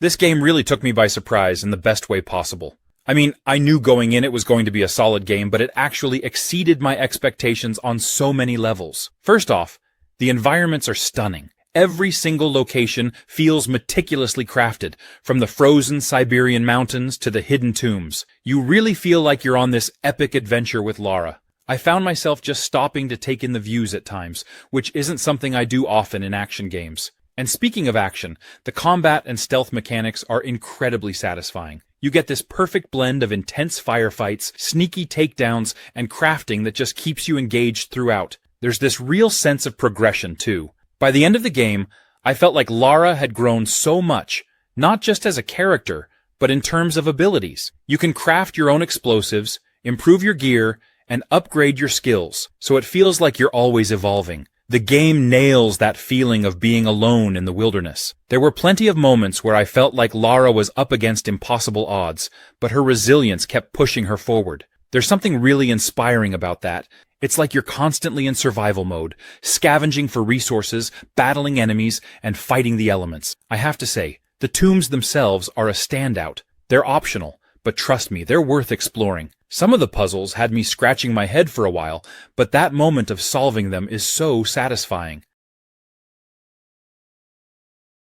Devil May Cry 5. This game is just pure action-packed insanity. From the second you start, it's all high-energy, over-the-top combat, with Dante, Nero, and V, just going off in their own badass ways. The combat is smooth as hell, and juggling demons in the air while pulling off combos? So satisfying. I mean, it makes you feel like you're some rockstar demon hunter every second you're playing. And can we talk about the characters for a second? Dante is, of course, the legend, and his attitude is just as cocky and hilarious as ever. But I gotta say, Nero's new arm mechanic is awesome. You can pull off so many different moves with his devil breakers, and it adds a whole new layer to the combat. I love how every arm has its own unique feel, whether you're blasting enemies or zipping around the battlefield. Then there's V. At first, I wasn't sure what to think of him, but his combat style is so unique. Controlling demons to do the fighting while you hang back? It's weird at first, but when you get the hang of it, it's pretty damn cool. He's like this mysterious, edgy dude, but in a fun way. The boss fights, though? Incredible. Every boss has this epic scale to it, and the game is great at making each fight feel intense without being frustrating. And the way the music kicks in when you're doing well? That's gotta be one of my favorite parts. The dynamic soundtrack literally gets better the more stylish you get, so it's like the game is rewarding you for being awesome. Honestly, DMC5 has some of the tightest, most fluid combat I've ever played in an action game. A Way Out. This game really caught me off guard in the best way possible. If you've ever wanted a true co-op experience, like a game where you have to rely on another person to progress, this is it. And it's not just some side feature. Co-op is literally baked into the entire game. You can't play this solo, and honestly, that's what makes it awesome. So, you're basically playing as these two guys, Leo and Vincent, who are trying to break out of prison. But it's not just a prison break game. It's so much more. You get to know these two characters, their stories, and how their lives are intertwined. What's cool is that both players control one of them, and each player has their own unique perspective and role in the story. It feels like you're part of a movie, where every scene is intense and meaningful. The way the split screen works is genius. Even though you're doing different things sometimes, like one person might be sneaking around while the other is in a fist fight, it all flows together. And you have these moments where you've got to coordinate with your partner, timing a move or making a plan to escape or fight. And when you pull it off, it feels so satisfying. You really need to communicate and work together, which makes it such a fun experience if you're playing with a friend. One of the best parts? The variety. You're not just breaking out of prison and that's it. No way. There are car chases, stealth sections, emotional moments, and even a few mini-games that you wouldn't expect. What I love is how the story keeps building. It's not just about escaping, it's about the relationship between Leo and Vincent. Silent Hill 2 Remake. I've got to say, it totally nails that eerie, unsettling vibe that made the original such a classic. I mean, Silent Hill 2 is already one of the most iconic horror games out there, but this remake, it's like they took all the stuff that creeped us out back in the day and cranked it up with these incredible graphics and sound design. The foggy town of Silent Hill looks absolutely gorgeous in this remake. Well, in a terrifying, twisted way, of course. The way the fog moves, the way the shadows creep along the streets, it's so atmospheric. Walking through those empty, run-down streets, you can just feel the tension building. I caught myself hesitating before turning corners, just bracing for whatever nightmare was waiting around the bend. The monsters are just insane. Pyramid Head is back, and just as horrifying as ever. Seeing him in high definition? Yeah, it gave me chills. And the sound design makes it even worse. In the best way. You'll hear these distant, unsettling noises, and it just puts you on edge the entire time. The sound of the radio static kicking in right before a monster appears still gets me every time. What I also love is how faithful the remake is to the original, but it also adds some nice quality of life improvements. The controls feel smoother. The combat is a little more refined, but it still keeps that you're not some action hero vibe. Every encounter with a monster feels dangerous, like you're barely scraping by, which is exactly what you want in a horror game like this. If you're into survival horror at all, or if you loved the original, you've got to check this out. A Plague Tale Requiem. It absolutely should have been in the running for Game of the Year, but didn't quite get the recognition it deserved. This sequel took everything great about A Plague Tale: Innocence and cranked it up to a whole new level. The story, the characters, the visuals, it was all so much more intense. And honestly, it hit harder than a lot of people expected. First off, the story in Requiem was a gut punch in the best way. Following Amisha and Hugo's journey through a world ravaged by the plague and the supernatural rat infestation, you could feel the stakes growing as you progressed. What really stood out was the emotional weight of the game. It wasn't just about survival. It was about family, loss, and the lengths you'd go to protect the ones you love. The character development for both Amicia and Hugo was top tier, and by the end, it was impossible not to be emotionally invested in their fate. The game also looked absolutely stunning. The environments were jaw-dropping, whether you were sneaking through crumbling ruins, lush countrysides, or the plague-infested streets. The attention to detail made the world feel alive. Well, as alive as a world overrun by millions of rats can feel. And speaking of the rats, Requiem took the swarming rat mechanic from the first game and made it even crazier. The way they used light and shadow to control and avoid the rats created some of the most tense, nail-biting moments in the game. Another thing to consider is that Requiem came out in 2022, which was a year dominated by games like Elden Ring and God of War Ragnarok. Little Nightmares 2. From the moment you step into its eerie, twisted world, you know you're in for a wild ride. If you enjoyed the first game, this one takes everything that made Little Nightmares so great and cranks it up a notch. The atmosphere is even more disturbing, the puzzles are more challenging, and the story, while still cryptic, pulls you deeper into this unsettling nightmare realm. You play as Mono, a new character, but you're not alone. 6.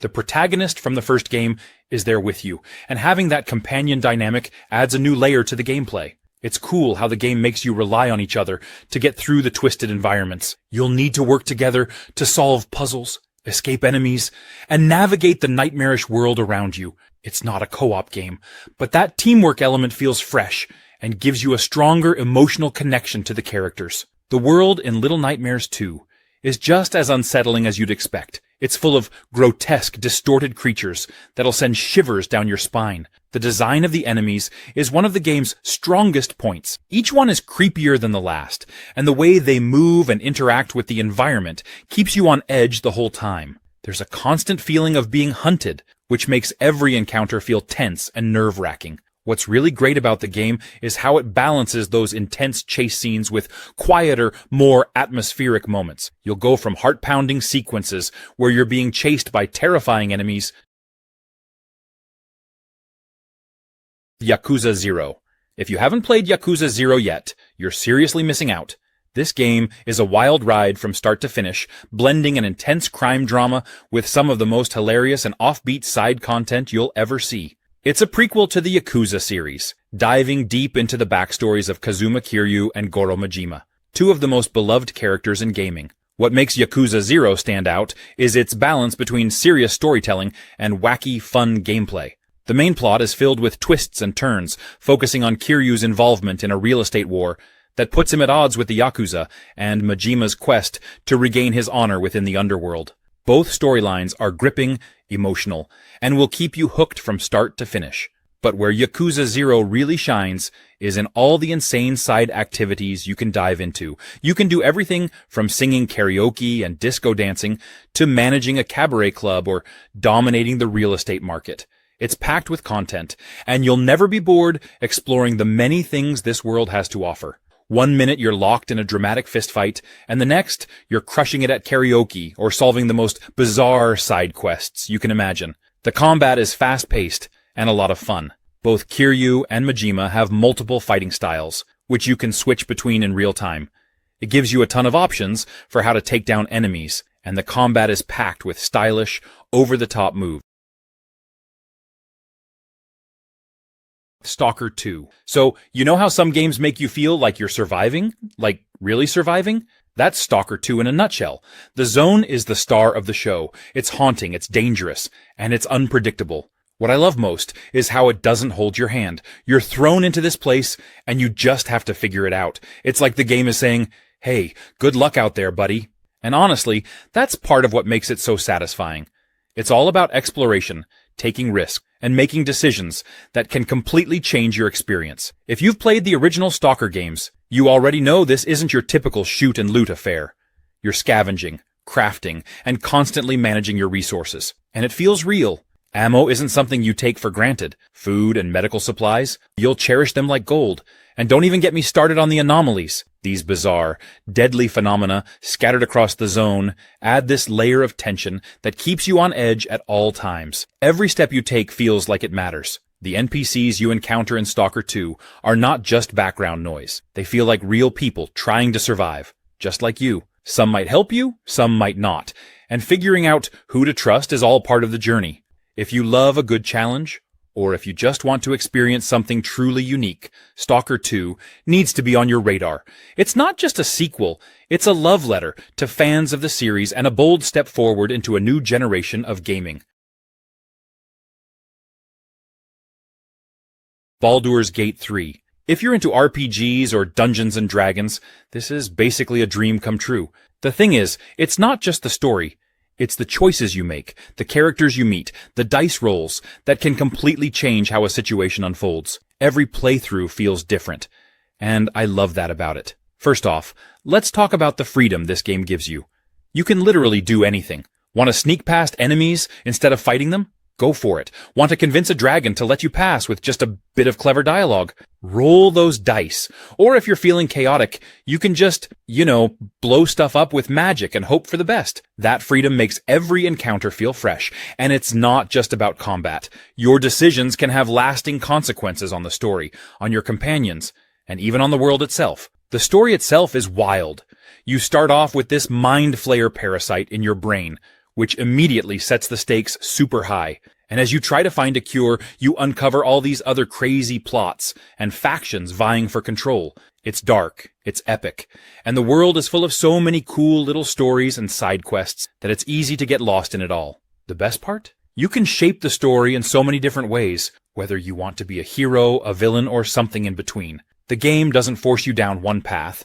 It really feels like your journey. It's got that perfect blend of story, character development, and strategic combat, all wrapped up in this beautiful, sprawling world. Resident Evil 3 Remake. Definitely one of those games that's way better than people give it credit for. Seriously, if you haven't given it a shot, or maybe dismissed it because it's shorter than other Resident Evil games, you're missing out. It's packed with intense moments, killer gameplay, and one of the most relentless enemies in the series. You've got Jill Valentine, who is such a badass, going through Raccoon City as it just falls apart. The whole city is basically on fire, zombies everywhere. And then you've got Nemesis. My God, Nemesis. That thing is relentless. Every time you hear him coming, that music kicks in, and it's like your heart rate just skyrockets. You think Mr. X from Resident Evil 2 was bad? This guy's next level. The thing I love about RE3 Remake is how fast-paced it is compared to some other Resident Evil games. It's way more action-heavy, and Jill feels like she's always moving, always surviving on the edge. The balance between survival and action is super well done. And there's still that classic Resident Evil inventory management, where you have to decide like, do I take more health or more ammo? I love that dilemma, because it makes every decision feel critical, especially when you've got Nemesis chasing you. And speaking of that, the combat in this game feels tight. It's satisfying when you nail those perfect dodges, and then counterattack. The dodge mechanic is probably one of the things that makes Jill feel so agile compared to Leon or Claire in RE2. You really feel like you're evolving with the gameplay. Final Fantasy XV. This game definitely got its fair share of criticism when it first launched, but honestly, it's such a gem once you dig into it. A lot of the hate stemmed from expectations, especially from longtime fans of the Final Fantasy series. People wanted it to be a certain way, and when it turned out to be a bit different, it threw everyone off. One of the big controversies was about the story and how parts of it felt, well, incomplete. A lot of fans felt like there were pieces missing, and to be fair, they're kind of right. Square Enix did add DLCs later to fill in some of the gaps, which helped a lot, but I get why people were frustrated. And then there's the combat system, which definitely divided people. It's way more action-oriented than older Final Fantasy games, which threw some fans off. Instead of the traditional turn-based style, you're zipping around the battlefield, warping in and out of combat, and timing your attacks in real time. Personally, I think it's a blast. It feels fast, intense, and once you get the hang of it, there's a real flow to the battles that's so satisfying. Plus, you get to use all these cool weapons and powers, and switching between them mid-fight keeps things exciting. I get that it's not everyone's cup of tea, but it brings a fresh energy to the series, and if you go in with an open mind, it's a lot of fun. Final Fantasy XV gives you this huge, open world to explore, and it's stunning. You're cruising around in your car, the regalia, discovering gorgeous landscapes, stopping at outposts, and finding hidden treasures along the way. The Evil Within 2. If you've played the first one, you know it's already got that creepy, nightmarish vibe, but this sequel, it takes things to a whole new level. How it blends open-world elements with that tight, survival horror tension. You've got more freedom to explore this time, but it never feels too safe. Even in the open areas, there's this constant sense of dread, like something could jump out at you at any moment. And trust me, the game knows how to play with your nerves. The enemies in this game are wild. Some of the creature designs are just pure nightmare fuel, like that multi-limbed thing guardian. Still gives me the creeps just thinking about it. And don't even get me started on the bosses. Every encounter feels intense and nerve-wracking, especially since resources are still pretty scarce. You've got to be smart about when to fight and when to sneak around. The open areas give you more options for how to approach situations, which I really liked. Sometimes it felt satisfying to sneak by enemies unnoticed, and other times you'd have no choice but to go guns blazing. The game forces you to be adaptable. The story is solid too. It's got that psychological horror aspect that really messes with your head, but it also wraps up a lot of the loose ends from the first game in a satisfying way. And I've got to say, there are some twists in there that genuinely shocked me. It's not just about the scares. It's a good narrative experience, too. And of course, the crafting system is back, so you can make your own ammo and gear. Stray. When I first saw this game, I thought it was just going to be a charming little game where you play as a cat, exploring a futuristic city. But as I spent more time with it, I discovered it's so much more than that. It's like stepping into an emotional adventure through the eyes of a stray cat navigating a post-apocalyptic world. First off, being a cat in a video game feels surprisingly freeing. There's something deeply satisfying about hopping across rooftops, squeezing through tight spaces, and knocking over random objects just for the fun of it. The game nails the physicality of a cat. Every move feels so fluid and lifelike. It makes you think about how the world looks from their perspective, so close to the ground, yet always agile and in control. The world building in Stray is amazing. It's this blend of cyberpunk and decay, full of neon lights and towering buildings, but also a deep sense of isolation. The city itself feels alive, not in the way you'd expect, but more like it's holding its breath. You meet these small robots along the way, and they're oddly human in their interactions with you, despite being machines. They add a lot of heart to the game. There's a sense of community among them, and you can't help but feel drawn into their lives. The story unravels slowly, but it's layered with meaning. It touches on themes of companionship, survival, and hope in a broken world. The bond you develop with the small drone B-12 is touching in a way I didn't expect. It's funny how a game about a cat, without any dialogue from the main character, can be this emotional. Doom 4. This game brought back the old-school shooter in the best way possible, but still didn't take home the Game of the Year award. And I'm still scratching my head over that, because Doom was an absolute beast when it dropped. It was like ID Software said, let's show everyone how a real first-person shooter is done. First of all, Doom nailed the pacing. It was fast, chaotic, and brutal. Everything you want in a Doom game. They took that classic run-and-gun formula and cranked it up to 11. You're constantly moving, jumping, and tearing through demons like a one-man wrecking crew. The combat was a symphony of destruction, where stopping meant death. And let's not forget the glory kills, where you get rewarded for ripping apart demons up close in the most satisfying ways possible. The thing that made Doom stand out was how unapologetically old school it was. No cover mechanics, no reloading, just pure adrenaline-fueled action. It felt like a return to form for the genre. And in a sea of shooters that were leaning more toward tactical, slow-paced gameplay, Doom was like a wake-up call. It reminded everyone why the original Doom was such a phenomenon back in the day. Why it didn't win Game of the Year. One reason could be that it released in a pretty stacked year. 2016 had Overwatch taking a lot of the spotlight, and multiplayer shooters were all the rage. Doom, on the other hand, was a more solo-focused experience. Sure, it had a multiplayer mode, but that's not what people played it for. Atomic Heart. From the moment you jump into this weird, retro-futuristic Soviet world, you can tell you're in for something totally different. The whole vibe of the game is what grabbed me first.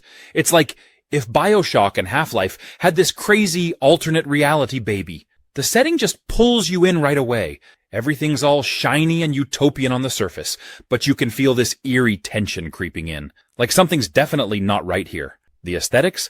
Absolutely stunning. It's got this whole 1950s retro sci-fi look, but it's set in this alternate version of the USSR where technology advanced in these weird, unsettling ways. Robots everywhere. And they're not your friendly, helpful kind either. As you're exploring, you've got this constant sense of, okay, when's the next crazy thing gonna try and kill me? It keeps you on edge, but in a fun way. Combat is intense, but super satisfying. You've got all these cool weapons, and then you mix in these crazy powers you can use with your left hand. It's like you're blasting enemies with a shotgun in one hand while using telekinesis or freezing them with your other hand. The mix of gunplay and abilities just feels so smooth and fluid. And let me tell you, when you finally master the combo system, you feel like a total badass. The enemies are really something too. You've got these creepy humanoid robots with weird, unsettling movements, and then there are the more bizarre, out there designs that look like something out of a fever dream. Evil West. If you're into games that let you feel like a total badass while fighting supernatural creatures, this one's for you.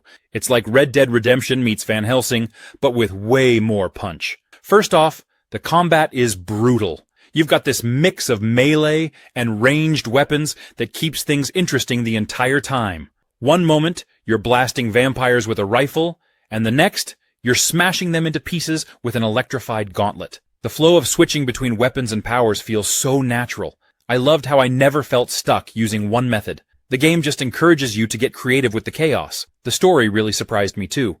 I went in expecting just some fun, mindless action, but the narrative actually hooked me. You play as Jesse Rentier, this tough-as-nails cowboy working for a secret monster hunting institute, and the whole Wild West meets horror vibe is so well done. It's not Shakespeare, but it fits the tone perfectly. There's this balance of grit and humor in the dialogue that kept me engaged the whole way through. It doesn't take itself too seriously, but it's not just a throwaway plot either. I also love that they didn't overcomplicate things with RPG elements. There are upgrades, sure, but they don't slow down the action. You can upgrade your weapons and skills as you go, but it's straightforward and doesn't bog you down with too many choices. It's more about fine-tuning how you want to fight, which really lets you focus on the combat and the carnage.